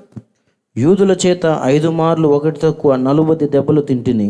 చూడండి, ఆయన దర్శన నెరవేర్పు కోసం 3 మారు బెత్తములతో కొట్టబడి తిని, ఒకసారి రాళ్లతో కొట్టబడి తిని, 3 మారు ఓడ పగిలి శ్రమ పడి తిని, ఒక రాత్రింబగళ్ళు సముద్రములో గడిపి తిని, అనేక పర్యాయములు ప్రయాణములలోను, నదుల వలనైన ఆపదలలోను, దొంగల వలనైన ఆపదలలోను, నా స్వజనుల వలనైన ఆపదలలోను, అన్యజనుల వలనైన ఆపదలలోను, పట్టణములో ఆపదలోను. చూడండి చూడండి చూడండి, ఆపదలు ఆపదలు, అరణ్యములో ఆపదల్లోను, సముద్రములో ఆపదల్లోను, కపట సహోదరుల వలన ఆపదల్లోను ఉంటిని. ప్రయాసతోను కష్టములతోను, తరచుగా జాగరణములతోను, ఆకలి దప్పులతోను, తరచుగా ఉపవాసములతోను, చలితోను, దిగంబరత్వముతోను ఉంటిని. ఇంకను చెప్పవలసినవి అనేకములు ఉన్నాయి. కొన్నేనంట, అవి అన్ని చెప్పి కొన్నేనంట, ఇంకా చెప్పాల్సినవి చాలా ఉన్నాయి అన్నాడు. అంటే ఇంత త్యాగం, ఇంత దారుణమైన ప్రయాస దేన్ని బట్టి? అది పౌలుకున్న ఆసక్తి. ఆ ఆసక్తి గురిలేనిదిగా ఉందా? లేదు. 1 కొరింథీ పత్రిక 9వ అధ్యాయం 27వ వచనంలో స్పష్టపరుస్తున్నాడు. మనకే బుద్ధి చెబుతున్నాడు అక్కడ, చూడండి. కాబట్టి నేను గురి చూడని వాని వలె పరిగెత్తువాడను కాను. ఒక గురి లేని వాని వలె నేను పరిగెత్తువాడిని కాను. గాలిని కొట్టినట్లు నేను పోట్లాడుట లేదు. గాని ఒకవేళ ఇతరులకు ప్రకటించిన తరువాత ఒక గురి కలిగి, ఒక దర్శనము కలిగి, ఒక లక్ష్యము కలిగి నేను కష్టపడుతున్నాను. 2 తిమోతి 4:7 మంచి పోరాటము పోరాడి తిని, నా పరుగు కడముట్టించి తిని, నా విశ్వాసము కాపాడుకుంటూ నీక మీదట నా కొరకు నీతి కిరీటము. స్టార్టింగ్లో ఒక స్పష్టమైన దర్శనం కలిగి ఉన్నాడు, దానికోసం ఆసక్తితో కష్టపడ్డాడు, త్యాగం చేశాడు. ముగింపులో ఎంత స్పష్టంగా ఆన్సర్ ఇచ్చి ముగించాడో చూడండి. స్టార్టింగ్లో తను పొందుకున్న దర్శనం, దాని కొరకు ఆసక్తి కలిగి కష్టపడటం, దాని కొరకు ఆయన చేసిన త్యాగాలు, చివరాఖరిలో కూడా తను ఏం చెప్పుకుంటున్నాడు, ముగింపు కూడా మంచి పోరాటం పోరాడాను, నాకు దేవుడు అప్పచెప్పిన పని తొదముట్టించాను. ఏదైతే నా ద్వారా జరగాలని ఆ మహానుభావుడు ఆశపడి నన్ను పిలిచాడో, ఆ పిలిచిన పని సంపూర్తిగా నెరవేర్చాను. నా విశ్వాసాన్ని కాపాడుకున్నాను, చెప్పిన పని నెరవేర్చాను, నా విశ్వాసాన్ని కాపాడుకున్నాను. ఇక మీదట నా కొరకు కిరీటం ఉంచబడి ఉన్నది. ప్రభునందు ప్రియులారా, ఈ విషయాన్ని మీరు జాగ్రత్తగా మైండ్లో పెట్టుకోండి. ఒక గురి లేని బ్రతుకు, దర్శనం లేని బ్రతుకు బ్రతుకొద్దు. ఖచ్చితంగా నిన్ను అనేక పర్యాయాలు దేవుడు దర్శించి ఉండవచ్చు. నీ ద్వారా ఏం చేయాలని దేవుడు అనుకున్నాడో, ఆ సామర్థ్యం ఏమి ఇచ్చాడో కూడా నీకు తెలుసు. ఎందులో నీకు సామర్థ్యం ఇచ్చాడో, ఏ పని కొరకు నిన్ను నియమించాడో దాన్ని గుర్తుపట్టి దాన్ని నెరవేర్చే దిశగా ఆసక్తి కలిగి త్యాగపూరితంగా నువ్వు కదలవలసి ఉన్నది. హల్లెలూయా, హల్లెలూయా. విలియం కేరీ ఇంగ్లాండ్ దేశం నుంచి ఇండియాకు వచ్చేటప్పుడు ఒక గురి కలిగి వచ్చాడండి. దర్శనం లేకుండా రాలేదు, ఒక దర్శనంతోనే వచ్చాడు ఇక్కడికి. వచ్చిన తరువాత ఇండియా భయంకరమైనటువంటి పరిస్థితుల్లో ఉంది. ఆయన ఆలోచించాడు, దేవుని ముందు కనిపెట్టాడు. తనకు తెలియని ప్రదేశం ఇది, తనకు తెలియని భాష. ఆ ఓడ ప్రయాణంలోనే, ఆ కొన్ని నెలలలోనే భాష నేర్చుకున్నాడు, బెంగాలీ భాష నేర్చుకున్నాడు. ఇండియా గడ్డ మీద అడుగు పెడితే ఇండియా భాషలలో ఒక భాషతోనే నేను అడుగు పెట్టాలని తీర్మానం చేసుకున్నాడు. చదవండి విలియం కేరీ చరిత్ర, చదవండి. తర్వాత ఇండియాలో పరిస్థితులన్నీ చూసి ఇక ఆసక్తి కలిగి దేవుని కొరకు కష్టపడటం మొదలుపెట్టాడు. ఆయనకు దేవుడిచ్చినటువంటి కృప, భాషా పరిజ్ఞానం, అందులో ఆయనకు దేవుడు సామర్థ్యం ఇచ్చాడని గుర్తుపట్టాడు. ఏ ప్రాంతానికి వెళ్ళినా ఒట్టిగా వెళ్లకుండా, ఏ రాష్ట్రానికి వెళ్ళినా ఒట్టిగా వెళ్లకుండా ఆ రాష్ట్ర భాషలో లేదా అక్కడ స్థానిక భాషలలో బైబిల్ పరిశుద్ధ గ్రంథాన్ని తర్జుమా చేసి నేను ఇవ్వగలిగితే చాలు, తర్జుమా చేసి ఇవ్వగలిగితే చాలు. ఆ పరిశుద్ధ గ్రంథము, ఆ గ్రంథంలో జీవవాక్కు అనేక మందిని సంధిస్తుందని ఆ విషయమై దీక్షభూని దాదాపు 40 రకముల భాషలలో బైబిల్ తర్జుమా చేయటానికి నడుం కట్టాడు. ఆయా భాషా పరిజ్ఞానం కలిగినటువంటి వ్యక్తులతో కలుసుకొని వాళ్ళ కోసం కష్టపడి వాళ్ళని సమకూర్చి వాళ్ళతో ఆయన కూడా మాట్లాడి స్థానిక భాషల్లోనికి క్రొత్త నిబంధన, పాత నిబంధన మొత్తం కలిపి దాదాపు 40 భాషలు అని చెప్తారు, కొంచెం అటు ఇటుగా. అన్ని భాషల్లో నీకు పరిశుద్ధ గ్రంథాన్ని తర్జుమా చేసి అప్పచెప్పాడు ఇండియాలో. ప్రిలారా, ఎందుకు వచ్చావు బాబు విలియం కేరీ, నీ దర్శనం ఏంటి అంటే ఆయన గట్టిగా చెప్పగలుగుతాడు, భారతదేశ భాషల్లో పరిశుద్ధ గ్రంథాన్ని తర్జుమా చేసి ఇచ్చుట నాకు దేవుడిచ్చిన భారము, నా హృదయంలో పెట్టిన భారం, నాకు ఇచ్చిన సామర్థ్యం. నీకేం ఇవ్వబడిందో కూడా గుర్తుపెట్టుకోవాలి. నీకే పని నియమించాడో అందులోనే నీకు సామర్థ్యం ఇచ్చుంటాడు. నువ్వు ఆ పనికి పూనుకున్నప్పుడు మాత్రమే సఫలత పొందగలుగుతావు. మళ్ళీ ఇంకొక దానికి పోయావు అనుకో, అందరూ పోతున్నారని, నీ వల్ల కాదు. ఎందుకంటే శరీరంలో అన్ని అవయవాలే, బాగా గమనించాలి.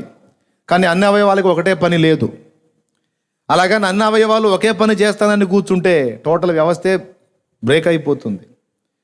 కన్ను పద్దాకల నేను చూసేది ఏంటి, నేను చూడటం నాకు ఇష్టం లేదు, నేను వినటం మొదలు పెడతానంటే ఆ వినడానికి కావలసినటువంటి అనుకూలమైనటువంటి వసతులు కంటికి లేవు. కంటికి కర్ణభేరి ఉండదు, రెటీనా ఉంటుంది. చెవి నేను వినను, నాకు వినటం ఇష్టం లేదు. సర్వేంద్రియానాం నయనం ప్రధానం అన్నారు. అంటే చూచేవాడికి విలువ ఎక్కువ కాబట్టి నేను కన్నులాగా చూడటం మొదలు పెడతానంటే ఆ కంటి నిర్మాణం ఎలాగైతే ఉంటుందో అది చెవి నిర్మాణంలో లేదు. కాబట్టి కంటి పని చెవి చేస్తానంటే సాధ్యం కాదు, చెవి పని కన్ను చేద్దామన్నా సాధ్యం కాదు. సర్వేంద్రియానం నయనం ప్రధానమే కావచ్చు గాక, మరి అలాగని కన్నుని చెవి పని చేయమను, దానివల్ల అయిద్దేమో. పోనీ కంటిని కాలు చేసే పని చేయమనేమో, చేస్తుందేమో. కాలి పని కాలు చేయాలి, కన్ను పని కన్ను చేయాలి, చెవి పని చెవి చేయాలి, ముక్కు పని ముక్కు చేయాలి, నోరు పని. కాబట్టి ఎవరికి ఏ విషయంలో సామర్థ్యం ఇవ్వబడిందో గుర్తుపట్టాలి. నీ మీదున్న ప్రణాళికను బట్టి దేవుడు నీకు సామర్థ్యం ఇస్తాడు. ఇంకొక విషయం కూడా చెప్తానండి, అందులో నువ్వు మాత్రమే సరిగ్గా న్యాయం చేయగలుగుతావు, మళ్ళీ ఆ పనిలో ఇంకొకటి చేయలేడు. ఎందుకంటే వానికి ఆ సామర్థ్యం ఇవ్వబడలేదు. దేవునికి మహిమ కలుగును గాక. హల్లెలూయా. అందరూ కలిసి ఒకే పని చేస్తున్నారు, నేను కూడా అదే పని చేస్తానంటానికి లేదండి. సార్వత్రిక సంఘం మొత్తంలో కూడా ఈ భేదం మనకి ఈజీగా అర్థమవుతుంది. అన్ని సంఘాలు ఒకే విధంగా ఉండవు, మీరు కావాలంటే చూసుకోండి. ఒక్కొక్క సంఘం ఒక్కొక్క టైపులో ఉంటుంది. ఆ సంఘాలను ఎంత మార్చి అన్నీ ఒకే మెట్లోకి తీసుకొద్దామని మనంతా జుట్టు బిక్కున్న అయ్యేది కాదు అది. ఎందుకు అంటే ఇప్పుడు అన్ని సంఘాలు కూడా పరిపూర్ణ స్థితిలోనికి రావాలి, అన్ని సంఘాలు అన్ని విషయాల్లో పరిపూర్ణత సాధించాలని మనం కోరుకుంటాం. మంచిదే, కోరిక మంచిదే, ప్రార్థన కూడా చేద్దాం, మంచిదే. కానీ సార్వత్రిక సంఘం మొత్తం కూడా ఒక్కటే అవయవము కాదు. ఇక్కడ మనం అసలు విషయాన్ని గుర్తుపెట్టుకోవాలి. సార్వత్రిక సంఘం మొత్తం కలిపి ముక్కు, కళ్ళు, చెవి, నోరు, కాళ్ళు, చేతులు, పొట్ట, ఏమండి తల, ఇవన్నీ కలిగి ఉన్న ఒక కన్య. సార్వత్రిక సంఘం అంటే ఓన్లీ కన్నే కాదు, చెవి కూడా, ముక్కు కూడా, నాలుక కూడా, తల వెంట్రుకలు కూడా, చేతులు కూడా, కాళ్ళు కూడా. కాబట్టి సార్వత్రిక సంఘం అంటే ప్రపంచవ్యాప్తంగా ఉన్న క్రైస్తవ సంఘంలో కొన్ని సంఘాల్లో చెవు తయారవుతుంది, కొన్ని సంఘాల్లో ముక్కు తయారవుతుంది, కొన్ని సంఘాల్లో కళ్ళు తయారవుతున్నాయి, కొన్ని సంఘాల్లో లోపల ఉండేటువంటి ప్రధాన అవయవాలు మెదడు కావచ్చు, గుండె కావచ్చు, ఊపిరితిత్తులు కావచ్చు, కిడ్నీలు కావచ్చు, పైకి కనబడే అవయవాలు ఎంత ప్రాముఖ్యమో లోపల ఉండేటువంటి అవయవాలు ఇంకా ముఖ్యమైనవి. గుండె ఉంది, అది ఆగిపోయిందంటే కన్ను ఒకటి పోయినా ఇబ్బంది లేదు, రెండు పోయినా ఇబ్బంది లేదు, చేతులు రెండు పోయినా ఇబ్బంది లేదు, కాళ్ళు రెండు పోయినా ఇబ్బంది లేదు. బయట కనపడే అవయవాలు ఒకవేళ కొన్ని మిస్ అయినా ఇబ్బంది లేదు, కానీ లోపల ఉండే మెదడు, గుండె మాత్రం. కాబట్టి హృదయం చాలా ప్రాముఖ్యం, గుండె చాలా ముఖ్యమైన అవయవం, మెదడు ముఖ్యమైన అవయవం. కిడ్నీలు ఒకటి పోయి ఒకటి ఉన్నా ఇబ్బంది, నడుస్తుంది, చిన్నగా వ్యవస్థ నడుస్తుంది.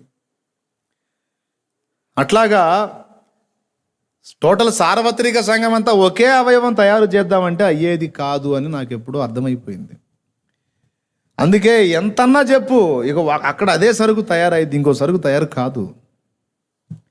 ఇక దానికి అక్కడ ఇప్పుడు చెవి స్థానంలోకి ఎవడు పోవాలో, ఏ సంఘంలో చెవి తయారవుతుందో, ఏ సంఘాల్లో చెవి తయారవుతుందో, ఇక అక్కడ చెవి బ్యాచ్ అంతా అందులో చేరతారన్నమాట. ఏ సంఘంలో కన్ను తయారవుతుందో కంటికి సంబంధించిన విలువలు కలిగిన వ్యక్తులందరూ అందులో చేరతారన్నమాట. ఏ సంఘంలో బ్రెయిన్ తయారవుతుందో, అర్థమైందా, బ్రెయిన్ తయారవుతుందో ఇక బ్రెయిన్కి సంబంధించినటువంటి వ్యక్తులు, ఆ స్థాయి వ్యక్తులు, ఆ కొలతలు కలిగిన వ్యక్తులందరూ కూడా అందులోకి చేరిపోతారన్నమాట. ఇట్లా టోటల్ సార్వత్రిక సంఘం మొత్తం కూడా అవయవాలు నిర్మాణం జరుగుతుంది. కొన్ని సంఘాల్లో గోళ్ళు తయారవుతున్నాయి, కొన్ని సంఘాల్లో వెంట్రుకలు తయారవుతున్నాయి, కొన్ని సంఘాల్లో ముక్కు తయారవుతుంది. ముక్కులు అంటే కాదు, మళ్ళీ అనేక ముక్కులు అవుతుంది. సంఘవధు ఒకతే కదా, కాబట్టి ముక్కుకు సంబంధించినటువంటి బ్యాచ్ కొంతమంది ఉంటారు అన్నట్టు. అర్థమైందా మీకు? లైవ్లో ఉన్న వాళ్ళకి అర్థమైందో కాలేదో, అర్థమైతే సంతోషం. దేవునికి మహిమ కలుగును గాక. ప్రియులారా, కాబట్టి అసలు దేనిలో మనకి దేవుడు సామర్థ్యం ఇచ్చాడో ఫస్ట్ దాన్ని గుర్తుపట్టాలి. సువార్త చెప్పటంలో నీకు దేవుడు సామర్థ్యం ఇస్తే నువ్వు అందులోనే రాణిస్తావు. కాపరిత్వంలో దేవుడు నీకు సామర్థ్యం ఇచ్చి నలుగురిని బ్యాలెన్స్ చేయగలిగేటువంటి నాణ్యమైనటువంటి జ్ఞానం నీకు దేవుడు ఇవ్వగలిగితే నువ్వు అందులో రాణిస్తావు. కాబట్టి దేవుడు ఎందుకు పిలిచాడో, ఏ పనికి పిలిచాడో ఫస్ట్ తెలుసుకోవాలి. పనికి పిలిస్తే దానికి సంబంధించిన సామర్థ్యం కూడా దేవుడు అనుగ్రహిస్తాడు. ఇంకా అదనపు శక్తి కూడా నువ్వు కోరవచ్చు దేవుని దగ్గర నుండి. ఆత్మ సంబంధమైన వరములను ఆసక్తితో అపేక్షించండి, మరి ముఖ్యముగా ప్రవచన వరమును అపేక్షించండి అన్నాడు కదా. అట్లా కొన్ని నువ్వు అడిగితే అదనంగా కూడా దేవుడు ఇస్తాడు. నీకు ఇచ్చిన సామర్థ్యమే కాక అదనంగా కూడా దేవుడు నీకు ఇచ్చే అవకాశం ఉంది. నేను చెప్పే విషయాల్లో చాలా స్పష్టంగా ఉన్నాను, మీరు కూడా అలాగే స్పష్టంగా అర్థం చేసుకోవాలని కోరుకుంటున్నాను. ఓకేనా? తర్వాత ఇవ్వబడినది ఏందో, ఎందులో సామర్థ్యం ఇచ్చాడో అది గుర్తుపట్టగలిగితే ఇక దానికోసం నువ్వు చేసే త్యాగం, ప్రయాస తప్పక ఫలిస్తుంది. నీకు దేవుడు ఏ సామర్థ్యం ఎందులో ఇవ్వలేదో అందులోగా నువ్వు వెళ్ళి చేయడానికి పూనుకున్నావంటే నీ వల్ల కాదు. నువ్వు ఎంత తిప్పలు పడినా అది నువ్వు సాధించలేవు. కొంతమంది మరి సువార్థికుని పిలుపు వాళ్ళకు ఉందనుకో, వాళ్ళు కాపర్లుగా ఉండాలని ప్రయత్నిస్తారు. ఎంత కష్టపడి సమకూర్చినా అది ఉండేది కాదు, నిలవదు. ఎంతో నిరుత్సాహం, నిరాశ, కృంగుబాటు. నేను చెప్తున్నాను, ఒకవేళ నిన్ను నిజంగా ఆ పనికి పిలిచాడా దేవుడు, ఒకవేళ పిలిస్తే చాలా తక్కువ స్థాయిలో ఒకవేళ ఉన్నా కూడా ఏం చింతపడక్కర్లేదు. నువ్వు ప్రయాసపడితే తప్పకుండా దేవుడు దాన్ని భవిష్యత్తులో ముందుకు తీసుకెళ్తాడు. ఒకవేళ నిన్ను వేరే పనికి దేవుడు పిలిచుంటే నువ్వు ఆ పనికి పూనుకుంటే నువ్వు తల్లకిందులుగా తపస్సు చేసిన ఏదో కొద్దో గొప్ప కృపగల దేవుడు ఏదో కొద్దో గొప్ప వాడుకోవచ్చు కానీ ఆయన ఆశించినటువంటి పని నీ ద్వారా నువ్వు పూనుకొని జరిగించకపోతే మాత్రం ఆయన నిన్ను బట్టి తృప్తి చెందడు. నువ్వు చేసే పనికి పూర్తిగా కోఆపరేట్ చేయలేడు ఆయన. నిన్ను ముక్కుగా చేశాను, నువ్వు కంటిలాగా ఉంటానంటే ఎట్ట కుదురుతుంది? నేను ముక్కుగా చేశాను, కంటిలాగా నువ్వు చూడటానికి ట్రై చేస్తే కాదు. లేదు ప్రభా, అందరూ కన్నులాగానే ఉంటున్నారు, నేను కూడా కన్ను అవుతానంటే కాదు రా బాబు అంటాడు. దేవుడు నిన్ను దేనికి నియమించాడో ఆ విషయంలో స్పష్టత ఉండాలి. ఏ పనిలో సామర్థ్యం కలిగించాడో అందులో స్పష్టత ఉండాలి. విలియం కేరీ వచ్చాడు ఇండియాకి, నాకు దీనిలో సామర్థ్యం ఇచ్చాడు దేవుడు, ఇదంతా కూడా నేను నెరవేరుస్తాను. ఆ పనికి పూనుకున్నాడు. దానికోసం బిడ్డల్ని కోల్పోవడానికి ఇష్టపడ్డాడు, భార్యను కోల్పోవడానికి ఇష్టపడ్డాడు, ఆస్తి తనకున్న సంపద కోల్పోవడానికి ఇష్టపడ్డాడు, స్వజనుల్ని కోల్పోవడానికి ఇష్టపడ్డాడు. చివరికి దేవుడు చిత్తం నెరవేర్చి ప్రాణాలు వదిలేడు ఆ మహానుభావుడు. పౌలు అదేవిధంగా తనకు దర్శనం కలిగి పని చేశాడు. ఆ దర్శనం నెరవేర్చడానికి ఆసక్తి కలిగి త్యాగపూరితంగా కష్టపడ్డాడు. ఇలాగ ఏ భక్తుడైనా చూడు, మోషే విషయం తీసుకోండి మీరు. ఏ పని కొరకు దేవుడు మోషేని ఎన్నుకున్నాడో, పిలిచాడో ఆ పని అక్షరాల నెరవేర్చాడు. తర్వాత అహరోను పని మోషే తీసుకోలా. ప్రభువా మరి యాజకత్వం ఎవరి పని అంటే అది అహరోను పని అన్నాడు. అహరోనుకు ఆ పని అప్పజెప్పేశాడు. ఎవరికి ఏ పని అప్పగింపబడిందో అందులో వారికి సామర్థ్యం ఇవ్వబడింది, అందులో వారు మాత్రమే రాణించగలుగుతారు, ఇంకొకరు రాణించలేరు. కాబట్టి ఆ సామర్థ్యం నీకు దేవుడు అనుగ్రహించి ఉన్నట్లయితే ఇప్పటికే నీకు అది వచ్చి ఉంటుంది, గుర్తు చేసుకో. కొంతమంది ఈ విషయాలే పట్టించుకోవటంలా. అసలు ఇదొకటి ఉంది, నేను దేవుని పని చేయాలి అన్న ఒక లక్ష్యం ఉంది అనే ఆలోచనే పట్టించుకోవటంలా. మారు మనసు పొంది బాప్తిస్మం పొంది పరలోకానికి రెడీ అయితే చాలిక అంటే ప్రతివానికి ఇచ్చుటకు జీతము నా యొద్ద ఉన్నది అన్నాడు. మరి జీతం తీసుకొచ్చేవాడు పని చెప్పడా అనేది నా ప్రశ్న. పని చెప్పనప్పుడు జీతం ఎందుకు? జీతం తెచ్చేవాడు ఏదో పని అప్పచెప్పుంటాడుగా. లేదండి నాకే పని అప్పచెప్పలేదంటే వెర్రి ముఖం వేసుకుని నువ్వు అట్లా చెప్తున్నావు. కానీ అసలు ముందు దేవుని దగ్గర కూర్చొని తెలుసుకోవాలా నువ్వు.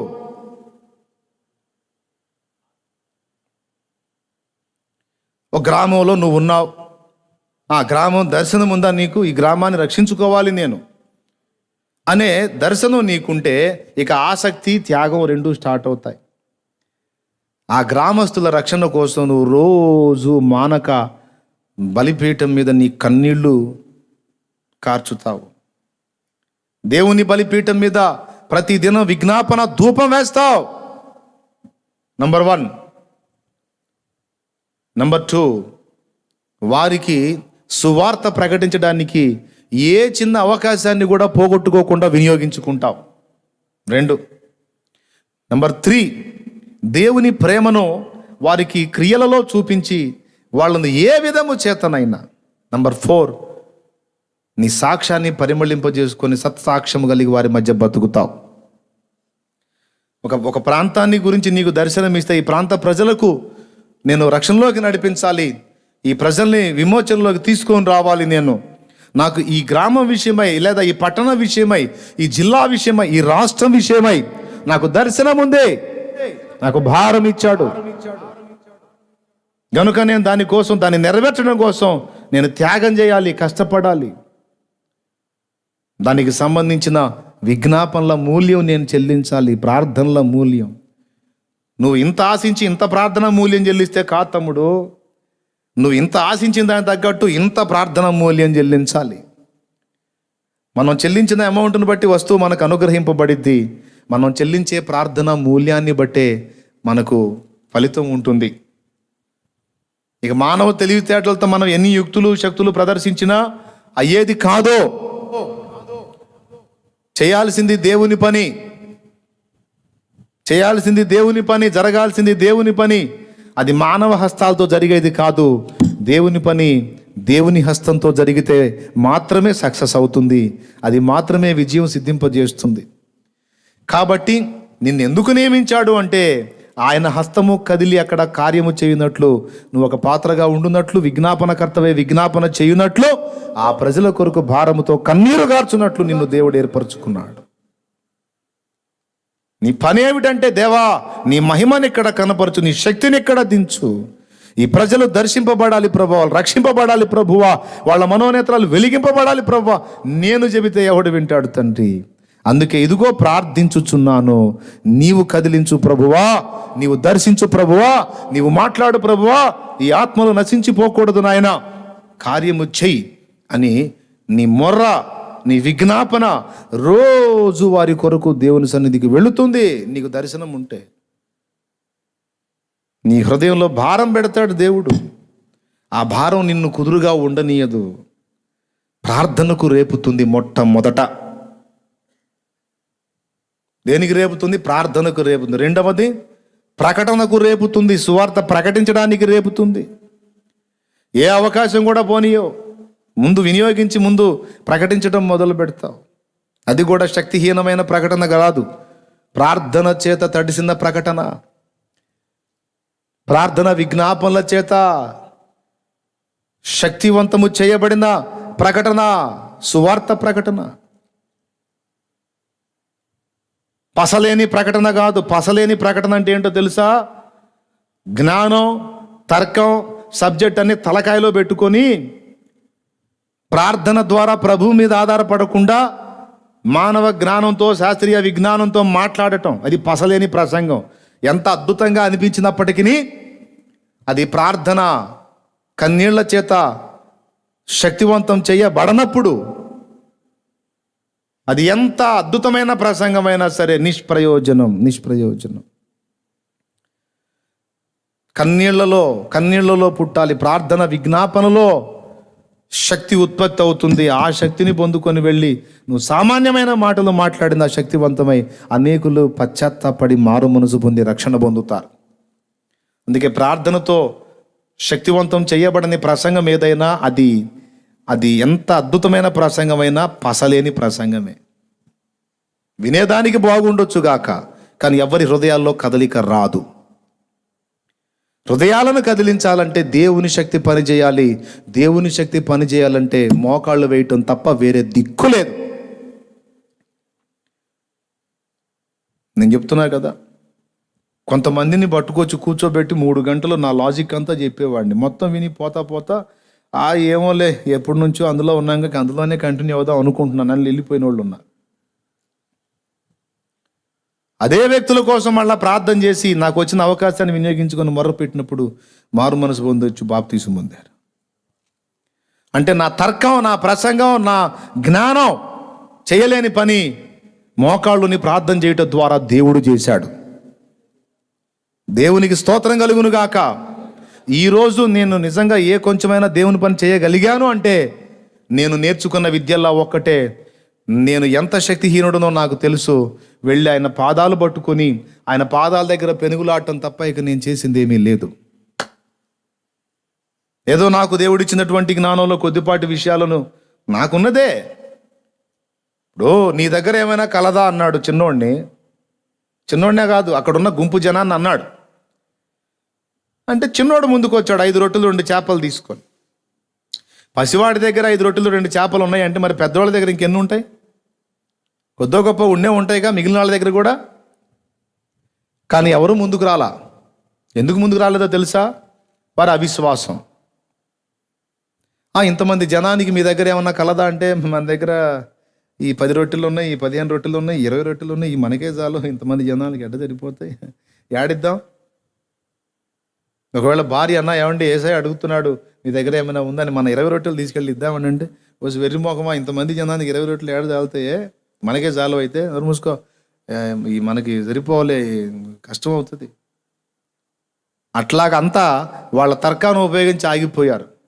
కానీ చిన్నవాడు అట్లా కాదు, నా దగ్గర ఉన్నదే ఇది ప్రభువా అని వాడి దగ్గర ఉన్నది ఏది దాచుకోకుండా 5 రొట్టెలు 2 చేపలు తీసుకొచ్చి ప్రభువుకి ఇస్తే ప్రభు ఏమన్నాడు? ఒరే బాబు చిన్నోడా, ఇంతమంది జనానికి 5 రొట్టెలు 2 చేపలు ఎక్కడరా, ఇంకేం లేదా అనలా. ఒక్క మాట కూడా మాట్లాడలే. సంతోషంతో అవే తీసుకుని నీ దగ్గర ఉన్నదే ఇవి నానా, నేను దానినే విడిచి అనేకుల కడుపు నింపుతాను. కొంతమంది అంటారు లేదన్నా మంచిగా ట్రైనింగ్ చేయాలా, బాగా పాండిత్యం పొందాలా.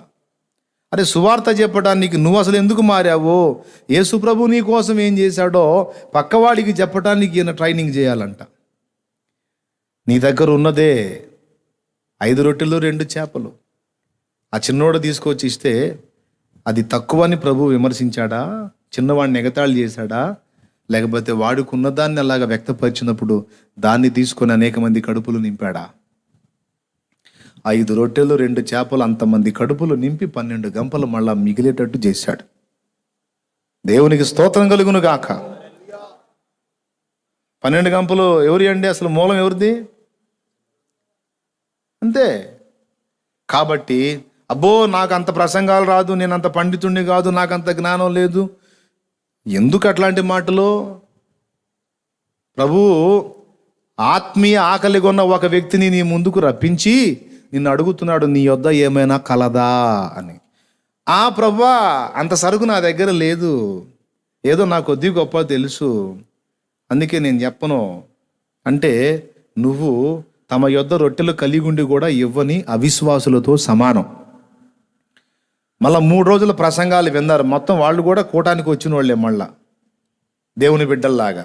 కానీ ఆ 3 రోజులు ప్రసంగం విన్నా కూడా విశ్వాసం మాత్రం ఆ బుడ్డోళ్ళలో చిన్నోళ్ళలోనే పనిచేసింది. దేవునికి స్తోత్రం కలుగును గాక. హల్లెలూయా. ప్రియమైన దేవుని బిడ్డలారా, నా దగ్గర ఉన్నదేదో నేను దేవుని ముందు పెట్టాను. మొట్టమొదట ఆయన పాదాలు పట్టాను, ఆయన పాదాల దగ్గర పెనుగులాడుకున్నాను. ఈరోజు కూడా నా గోల అదే.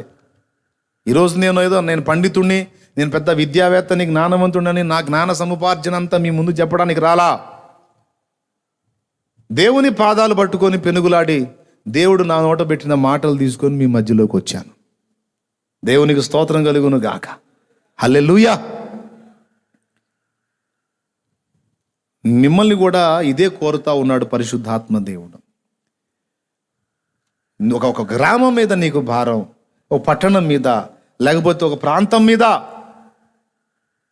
అసలు ఏ విషయంలో నీకు భారం ఇచ్చాడు? నీ దర్శనం ఏంటి? నీ ఆసక్తి దేని కొరకు? నీ త్యాగం ఎంత? రేపు దేన్ని బట్టి జీతం ఇవ్వాలి నీకు? దేన్ని బట్టి బహుమానం ఇవ్వాలి? దేన్ని బట్టి ప్రశంసించాలి? దేన్ని బట్టి కిరీటం ఇవ్వాలి? దేన్ని బట్టి సింహాసనం ఎక్కించాలి? ఏమిటి నువ్వు చేసింది? ఆ సమయం రానే వస్తుంది, దగ్గరకు వచ్చింది. రారాజు రాబోతున్న సమయం దగ్గరకు వచ్చింది. ఇంకెంతకాలం బాధ్యత లేకుండా, దర్శనం లేకుండా, గురి లేకుండా, ఆసక్తి లేకుండా, త్యాగం లేకుండా విలువ లేని బతుకుతావు? సమాజంలో బాగా విలువ కలిగి సంపాదిస్తున్నట్టు మంచి వస్త్రాలు కట్టి మంచిగా కారు హంగుల్లో తిరుగుతున్నావేమో. ఇదంతా తుచ్చమైంది ఇక్కడుండే 4 రోజులు. రేపు నిత్యత్వం అంతా కూడా ప్లాట్ఫారం బతుకు బతకాల్సి వచ్చింది. అది గుర్తుపెట్టుకోండి, దయచేసి అందరూ గుర్తుపెట్టుకోండి. నువ్వు క్రైస్తవుడివి, మంచి చదువుకున్నవాడివి, మంచి జ్ఞానవంతుడివి, ఏం చేస్తున్నావు నువ్వు దేవుని కొరకు? నీ దర్శనం ఏంటి? అసలు దర్శనం ఉందా నీకు? ఒక గురి ఉందా? ఒక లక్ష్యం ఉందా? ఒక భారం ఏదన్నా ఉందా నీకు? ఇలాగా విలియం కేరీ లాగా, పౌల్ లాగా చెప్పాలనుకుంటే బోల్డ్ అంతమందిని. నాకు కూడా ఒక దర్శనం ఉంది, నాకు ఒక విజన్ ఉంది, నాకు ఒక భారం ఉంది. అన్యజనులకు సత్యం బోధించాలి, అన్యజనుల్ని రక్షణలోకి నడిపించాలి, వాళ్ళకి అపోస్తలులకు ఒక్కసారి అప్పగింపబడిన బోధంతా వంటబట్టించాలి, వాళ్ళని ఆత్మీయంగా పెంపొందించి ఆత్మీయ నాయకులుగా తీర్చిదిద్ది వాళ్ళని అనేక ప్రాంతాలకు మిషనరీలుగా పంపించాలి. అనేక ప్రాంతాల్లో మారుమూల గ్రామంలో సైతము సత్యబోధ ఉండాలి, మాదిరికరమైన జీవితం, ప్రార్థనాపరుడైన యథార్థవంతుడైన భక్తిపరుడు కూడా వెళ్ళాలి. ఇది నా భారం, నా దర్శనం, నా లక్ష్యం. దేవుని కృపతో కొంతమేర ఆ పని జరిగింది, జరుగుతుంది, ఇంకా జరగబోతుంది. దేవుని చిత్తంలో క్లారిటీ ఉంది నాకు. దానికి కావాల్సిన సామర్థ్యం కూడా ఆయన కృపతో నాకు అనుగ్రహించాడు. ఇంకా కొంత నేను అడిగి పొందుకోవాల్సి ఉంది, ఇంకా అదనంగా పొందుకుంటాను. దేవుడు ఇస్తాడు అది కూడా. పిలిచినవాడు నమ్మదగినవాడు. పని చేయరా అని చెప్పి కోత కొయ్యమన్నాడు, కొడవలు ఇవ్వడా? చేతులతో కొయ్యమంటాడా? కోత కొయ్యమని పిలిచినవాడు కొయ్యటానికి కావలసిన ఆయుధాలు ఆయనే ఇస్తాడు, అవకాశాలు ఆయనే ఇస్తాడు. ఎంతమందికి ఇది స్పష్టంగా ఉందో నాకైతే తెలియదు, కానీ ఈ విషయాన్ని మాత్రం మీరు ఖచ్చితంగా సీరియస్గా తీసుకొని అవసరమైతే అంశాన్ని మళ్ళీ వినండి, తప్పేం లేదు. మైండ్లో పర్ఫెక్ట్గా ఫీడ్ అయిపోతుంది. ఒకవేళ నీకు ఇంతవరకు స్పష్టత లేకపోతే మోకాళ్ళు ఇప్పుడే దేవుడిని అడుగు, ప్రార్థన చేసి, దేవా నాకు అసలు ఏంటి ప్రభువా, నా పట్ల నీకున్న ఉద్దేశం ఏంటి, నీ ప్రణాళిక ఏంటి, ఏం చేయాలి, నాకు స్పష్టపరచు తండ్రి, నాతో మాట్లాడయ్యా. ఎందులో నాకు సామర్థ్యం ఇవ్వబడింది, నేను నీకు ఎలా ఉపయోగపడగలను? ఈ మధ్య కొంతమంది ఈ పదం బాగా వాడుతున్నారు. కొన్ని ప్రదేశాల్లోకి వెళ్తే చెప్పండి మేము మీకు ఏ విధంగా సహాయపడగలం అని. నవ్వొస్తుంది ఆ మాట వింటుంటే. వాళ్ళు మనుషులతో అంటున్నారు, కానీ మనం ప్రభువుతో అనాలి ఆ మాట. ప్రభువా, నేను నీకు ఏ విధంగా ఉపకరించగలను, నీ చిత్తం ఎలా చేయగలను, నేను నీ కొరకు ఏమి చెయ్యాలని నన్ను పుట్టించావు తండ్రి. నా తల్లి గర్భంలో నన్ను ఎందుకు వేసావు ప్రభువా? ఎన్నోసార్లు మరణాపాయాలు నాకు ఎదురైనా చావకుండా నన్ను ఎందుకు కాపాడావయ్యా? నా పట్ల నీకున్న ఉద్దేశం ఏమిటి, ప్రణాళిక ఏమిటి, నాకు స్పష్టపరచయ్యా, నన్ను దర్శించు, నాతో మాట్లాడు అని కనిపెట్టి ప్రార్థన చేయాలి. దర్శనం పొందుకొని దాన్ని నెరవేర్చుట కొరకు ఆసక్తి కలిగి త్యాగపూరితంగా కష్టపడితే, నిన్ను బట్టి, నిన్ను భూమి మీదకి పంపించిన దాన్ని బట్టి ఆయన ఆనందపడితే నిత్యత్వం అంతా ధన్యుడు అయిపోతావు. నువ్వు నీ జన్మ సార్థకమైపోతుంది. ఎఫెసీ పత్రిక 5వ అధ్యాయము 17వ వచనం నుంచి చదువు, తొందరగా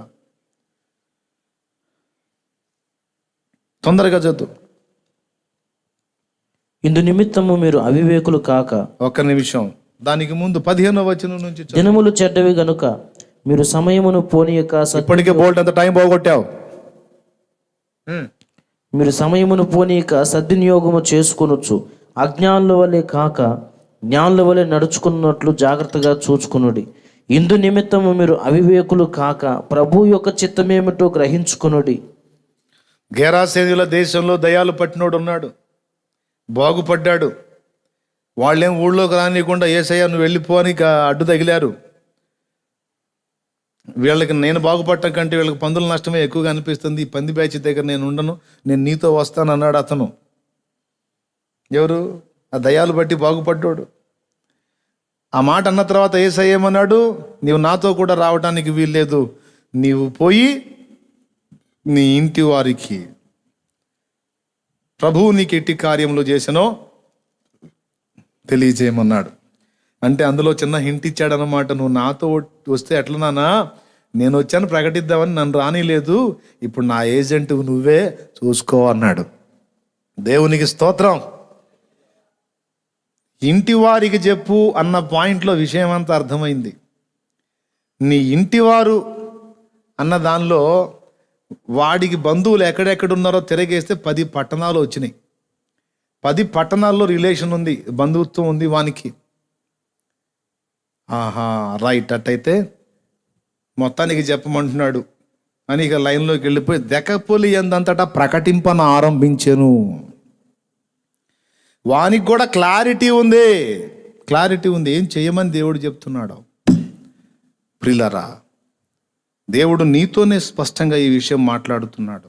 నువ్వు ఒక స్త్రీవా, జస్ట్ రక్షణ పొంది ఒక విశ్వాసిగా ఒక హౌస్ వైఫ్ లాగా అలాగ ఉండిపోవటం దేవుని చిత్తం అనుకుంటున్నావా?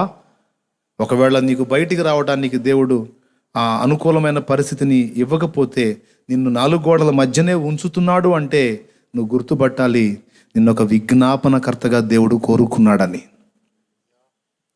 నిన్నొక విజ్ఞాపనకర్తగా, యెరూషలేమా నీ ప్రాకారాల మీద కావలి వారి నుంచి ఉన్నాను, రేయైనను పగలైనను వారు మౌనముగా ఉండరు. నిన్ను విజ్ఞాపనకర్తగా దేవుడు నియమించి ఉండొచ్చు. లేదు నీకు ఫ్రీడమ్ ఇచ్చాడా? అట్లయితే నీ తోటి వారికి, ఇతరులకు నీవు చాటి చెప్పడానికి నీవు కృప పొందావు. దేవుడు నిన్ను దేనికి నియమించాడో కనిపెట్టి ఆ పని నెరవేర్చే దిశగా నువ్వు అడుగులు వేయాలి. దేవునికి స్తోత్రం కలుగును గాక. హల్లెలూయా. నా ప్రియమైన దేవుని బిడ్డలారా, ఈరోజు పురుషుడు స్త్రీ చిన్న పెద్ద వ్యత్యాసం లేకుండా అంతటా అందరూ కూడా తమ పిలుపును గుర్తుపట్టి తమ దర్శనం ఎరిగి ఆసక్తి కలిగి త్యాగపూరితంగా కష్టపడితేనే. కొంతమంది బాధ్యత వదిలేశారు, దర్శనం వదిలేశారు, లక్ష్యం వదిలేశారు. తాము ఎందుకు పిలువబడ్డారో, దేవుడు తమ హృదయంలో ఏ భారం పెట్టాడో వదిలేశారు. కొంతమందికి ప్రార్థించే భారం పెట్టాడు, ప్రార్థన మానేశారు. కొంతమందికి ప్రకటించే భారం పెట్టాడు, ప్రకటన మానేశారు. నేను చెప్తున్నా, ఈరోజు కరోనా అని వంక చెప్తున్నామేమో. కరోనా ఎన్ని రోజులు ఉంటుంది? తీసేస్తాడు తొందరలోనే యేసు నామములో. ఇంకా పద్దాకలు దాని దగ్గర భజన చేస్తా కూర్చుంటామా ఏంది? పద్దాకల తెగులుకు జడిసి మనం భయపడతా కూర్చుంటామా? ఇట్లాంటి ఇంకా బోల్డ్ అన్ని మనం ఎదుర్కోబోతున్నాం. తొందరగా దీన్ని పక్కన పెట్టేసేయాలి, భయం తీసేయాలి, పిరికితనం తీసేయాలి. అవసరమైతే ఆ రోగులకు మనమే సేవ చేయాలి. అవసరమైతే తగు జాగ్రత్తలు తీసుకుంటూ, అందరూ భయపడిన ఆ వ్యక్తుల దగ్గరికి అవసరమైతే మనం వెళ్ళి, ఆ మాస్క్ గ్లౌజ్ లేదో మన జాగ్రత్తలు మనం తీసుకుంటూ వెళ్ళి చేయొచ్చు. సమాజానికి ఒక మాదిరి ఇవ్వాలి. అవసరమైతే మనమే చేసి సేవ చేసి, కలరా టైంలో మదర్ తెరిసా ఎలాగైతే చేసిందో అలాగా మనం చేసి సమాజానికి మాదిరి ఇవ్వాలి. దేవుని బిడ్డలమైన మనం, వాగ్దానం పొందిన మనం, వాగ్దాన పుత్రులమైన మనం, విశ్వాసులమైన మనమే దానికి దడుచుకుంటే, మనమే దానికి బెంబేలెత్తిపోయి గందరగోళం అయిపోతే ఇంకా విలువేముందండి మనం దేవుని పిల్లలమని? నువ్వు దేవుని బిడ్డవని కరోనాకు తెలియదని ఎవడన్నా చతురోక్తి వేయవచ్చు. నాకు కరోనాకు తెలుసు బాబు, తెలుసు. ఎవడో దేవుని బిడ్డో ఎవడెవడో మొత్తం తెలుసు.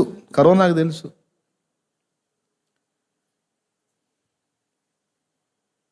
తెగుళ్ళకు తెలీదు. ఐగుప్తు మొత్తం తెగుళ్ళు ఉంది, ఇశ్రాయేలుకు తెగులు లేదు. గోషెను ప్రాంతంలోని ఇశ్రాయేలుకు తెగులు లేదు. దానికెందుకు తెలీదు? తెలియదు అనుకునే నీకు తెలీదు. దేవునికి స్తోత్రం కలుగును గాక. ఒకవేళ అందరితో పాటు దేవుని పిల్లలకు కూడా వచ్చింది, అది ఏమీ చేయలేదు. ఎందుకంటే వారి విశ్వాసమును బట్టి శక్తి పొందుతారు. దేవునికి స్తోత్రం కలుగును గాక. విశ్వాసమును బట్టి నమ్మినవాడు, నమ్మదగినవాడు, శక్తివంతుడు. ఆయన అనుమతి లేకుండా నా తల వెంట్రుకలలో ఒక వెంట్రుక కూడా నేల రాలి పడినప్పుడు ఇది నన్నేం చేసిద్ది? ఇదే కాదు, ఏ సమస్య నన్నేం చేయలేదు ఆయన సెలవు లేకుండా అనే తెగింపు కలిగి ఉంటాడు విశ్వాస సంబంధి. భయపడుతున్నాడు అంటే వాడు విశ్వాసంలో డౌటే. ఎందుకంటే మొన్న చెప్పా కదా, విశ్వాసం భయం కలిసి ఉండలేవని. భయపడుతున్నాడంటే వాని విశ్వాసం ప్రశ్నార్థకమే.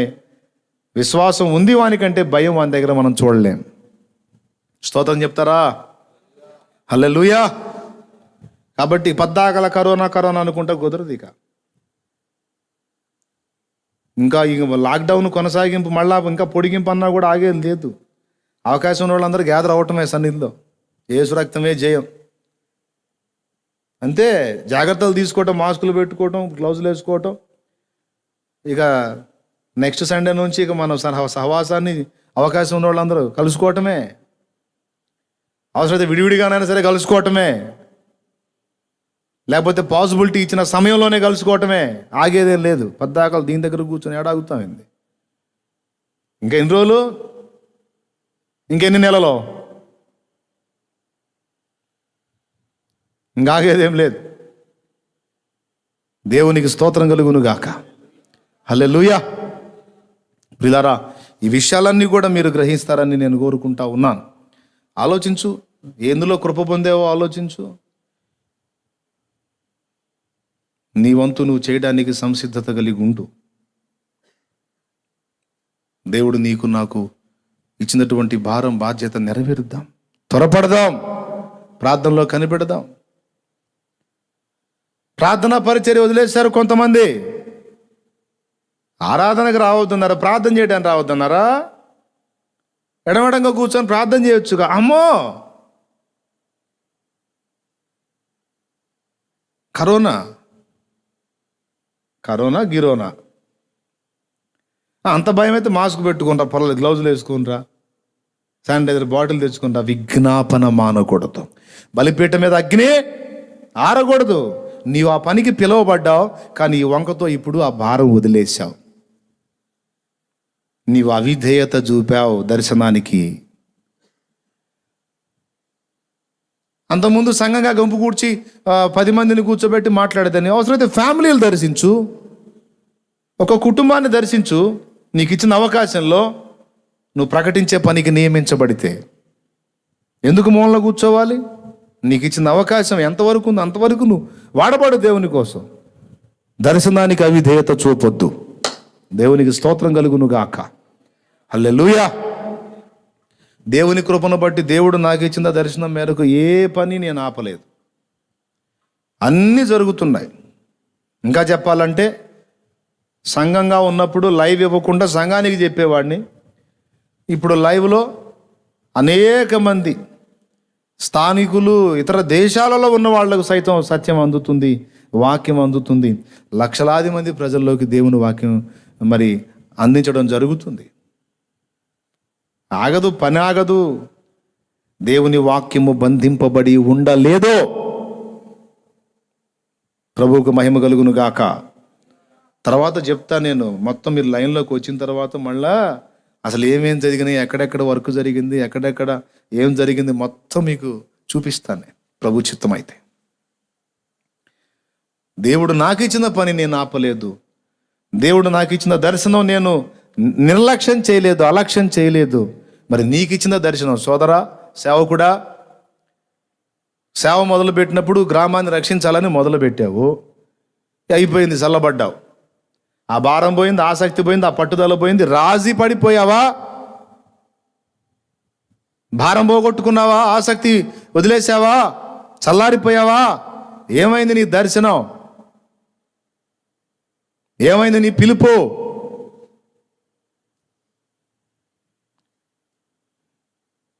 ఆలోచించు. దైవజనుడా, పరిచారకుడా, విశ్వాసే, ఆలోచించు.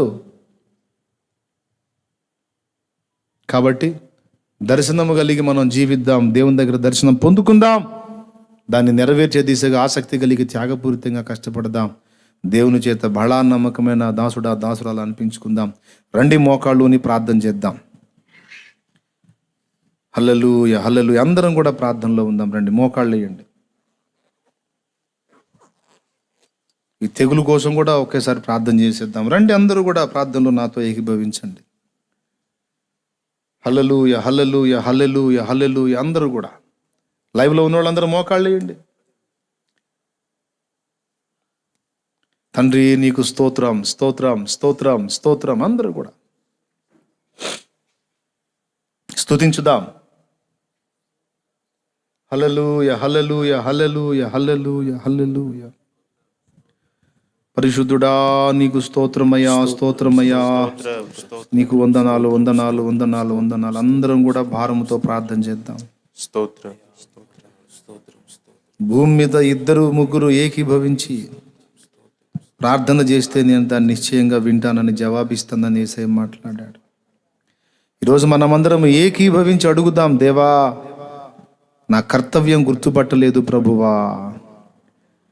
ఎందుకొరకు నన్ను ఏర్పరచుకున్నావో, ఏ పని కొరకు నన్ను పిలిచావో నేను దాన్ని నిర్లక్ష్యం చేశానయ్యా. సిగ్గుపడుతున్నా ప్రభువా, నీవు నాతోనే మాట్లాడుతున్నావు. నా గురిని విడిచిపెట్టి నేను తిరుగుతున్నాను ప్రభువా, నన్ను క్షమించు అంటూ ప్రార్థన చేయండి. కొంతమంది దేవుడిచ్చిన పనిని వదిలేసి లోకాశల వైపు తిరిగారు, తుచ్చమైన అభిలాషల వైపు తిరిగారు.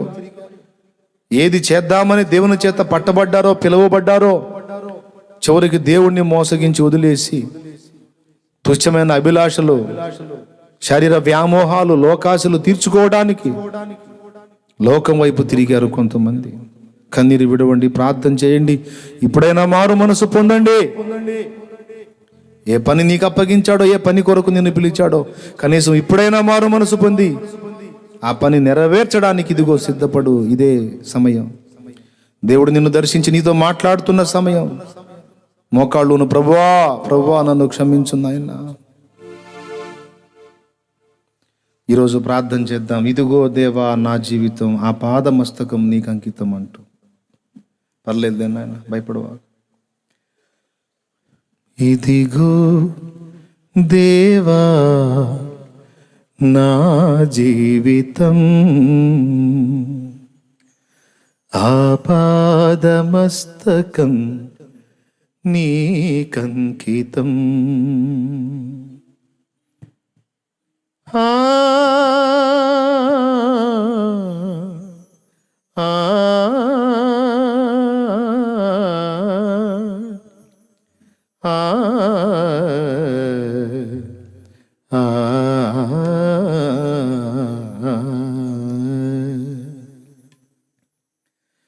ఇదిగో దేవా నా జీవితం ఆ పాదమస్తకం నీకంకితం. ఇదిగో దేవా నా జీవితం ఆ పాదమస్తకం నీకంకితం. శరణం నీ చరణం, శరణం నీ చరణం, శరణం నీ చరణం, శరణం నీ చరణం. ఇదిగో దేవా నా జీవితం ఆ పాదమస్తకం నీకంకితం. ఇదిగో దేవా నా జీవితం ఆ పాదమస్తకం నీకంకితం.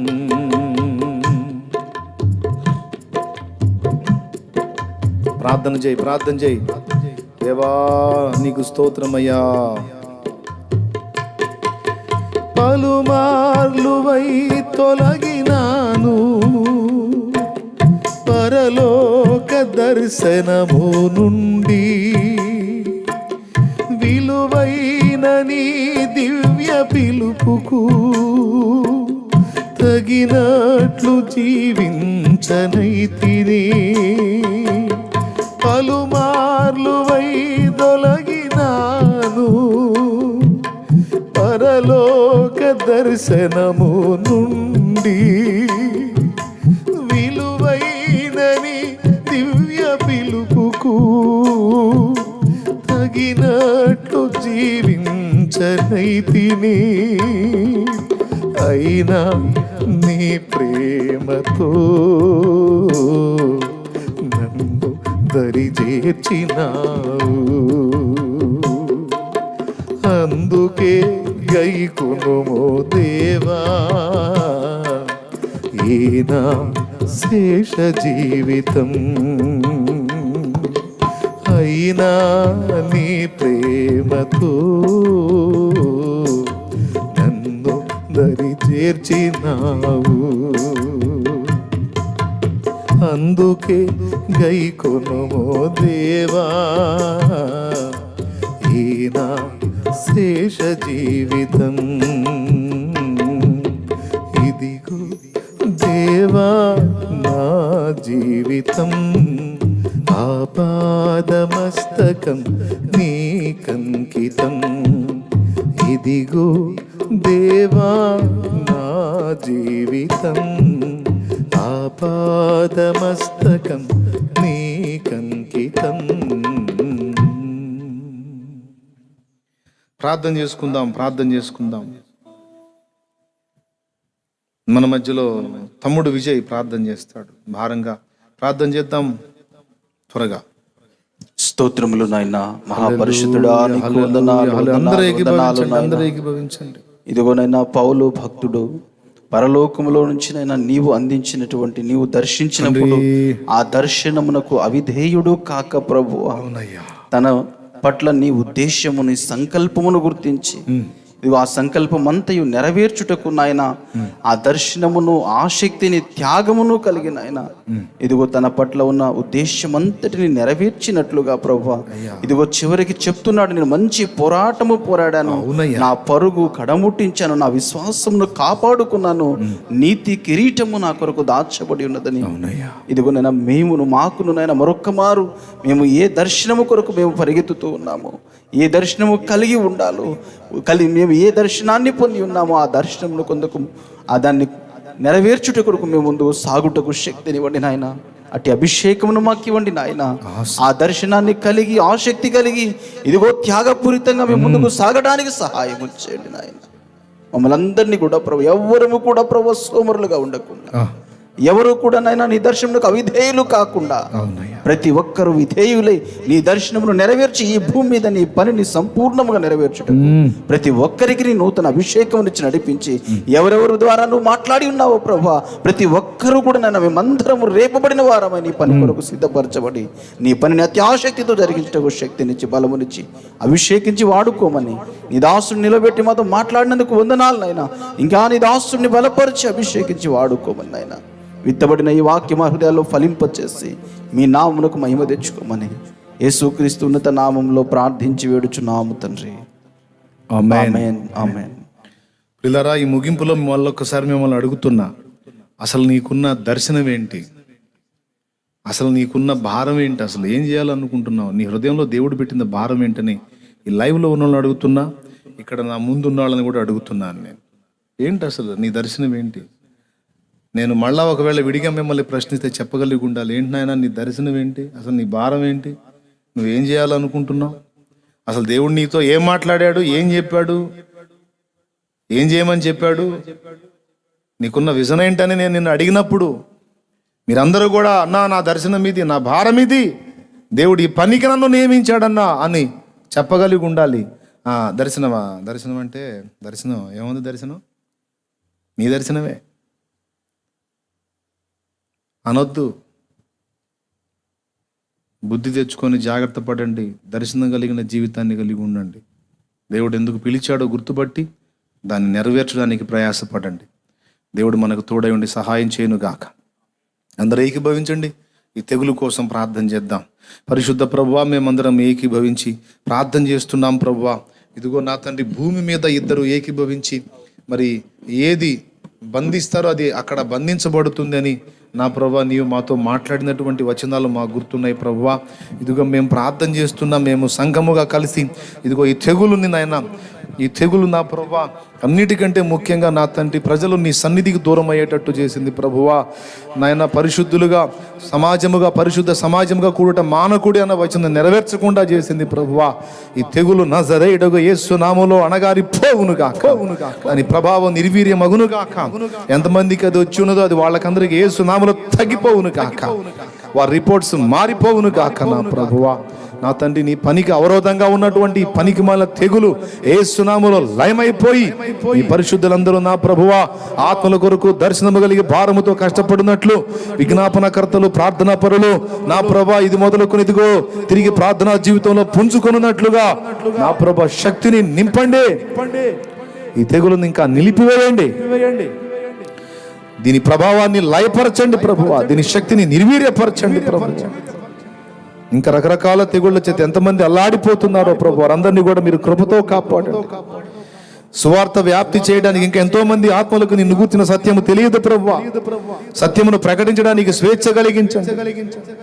అనేక ఆత్మలు రక్షింపబడలేదు ప్రభా. ఇంకా దయచేసి కృప చూపి మా ప్రార్థన ఆలకించి దీని ప్రభావాన్ని నాశనము చేయండి ప్రభా. ఈ కరోనా వైరస్ ప్రభావాన్ని నాశనం చేయండి. స్వస్థపరచండి, ప్రజల్ని స్వస్థపరచండి, మానసికంగా ఆత్మీయంగా కూడా స్వస్థపరచండి ప్రభువా. రక్షకుడా, నిన్ను వారు తెలుసుకున్నట్లు వారి మనోనేత్రాలు వెలిగించి కృపదాయిచేయండి. ఇంకా ఈ లైవ్ లో ఉన్న వాళ్ళు, ఇక్కడ ఉన్న వాళ్ళు ఎవరెవరు ఏ సమస్యల చేత బాధపడుతున్నారో, నీ దర్శనము నెరవేర్చకుండా, నీ చిత్తము చేయకుండా ఏ సమస్యలు వాళ్ళని అడ్డగించి కృంగదీస్తున్నాయో అవి యేసు నామములో వారి వద్ద నుండి తొలగిపోవునుగా.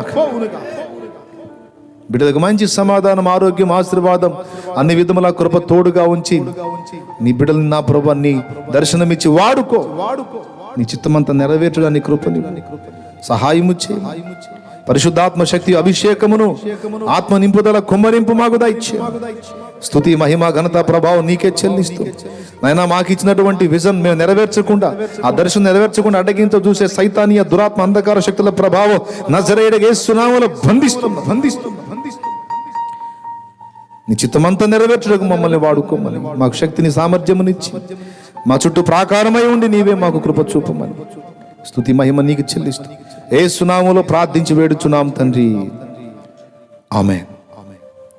మన తండ్రి అయిన దేవుని ప్రేమ, ఆయన ప్రియ కుమారుడు లోకరక్షకుడైన యేసయ్య శాశ్వత నిత్య కృప, పరిశుద్ధాత్మ దేవుని యొక్క అన్యోన్య నిత్య సహాయ సహవాస సమాధానం సమకూడిన మనకు సకల పరిశుద్ధులకు సార్వత్రిక సంగమంతడికి సదా తోడే మనందరం నిత్యత్వంలో చేరు పర్యంతము ఆయన చిత్తమంతా మన ద్వారా నెరవేర్చబడినట్లు మనకు తోడై ఉండి నడిపించును గాక. ప్రవేశ రక్తమునకే జై, ప్రవేశ రక్తమునకే జై. యేసు నామమునకు సంపూర్ణ విజయం కలుగును గాక. ఆమేన్. హల్లెలూయా, హల్లెలూయా, హల్లెలూయా. ప్రభు స్తోత్రాలు. మీ అందరికీ వందనాలు, హృదయపూర్వక వందనాలు. మరి సెలవు తీసుకుందాం. ఇంకేమైనా ప్రకటనలు ఉన్నాయా?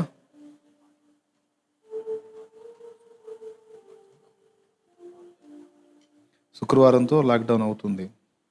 ఇంకా చెప్దాం, ఒక వీడియో పెడదాంలే. రైట్. ఆదివారం సంగతి మీకు ఇంకేం లేదు. మళ్ళీ కొనసాగింపులు, పొడిగింపులైనా సమీపస్తులందరూ కూడా చక్కగా విడివిడిగా సరే గ్యాదర్ అయ్యి సన్నిధిలో గడిపి వెళ్ళాల్సిందే. అది నా అంచనా ప్రకారం ఉండకపోవచ్చు. మళ్ళీ వాళ్ళు ఏదన్నా ఇంకా కొన్ని మార్పులతో పొడిగింపులు అంటే సంఘానికి మాత్రం రావడానికి బ్రేక్ చేయడానికి లేదు, రానియటమే. వచ్చే అవసరం ప్రార్థన ఏం చేసుకొని పోతారు అంతే. కానీ స్వాగతించాల్సిందే సన్నిధికి. అది రైట్. మీ అందరికీ వందనాలు, దైవాశీస్సులు. సెలవు తీసుకుందాం. Live break.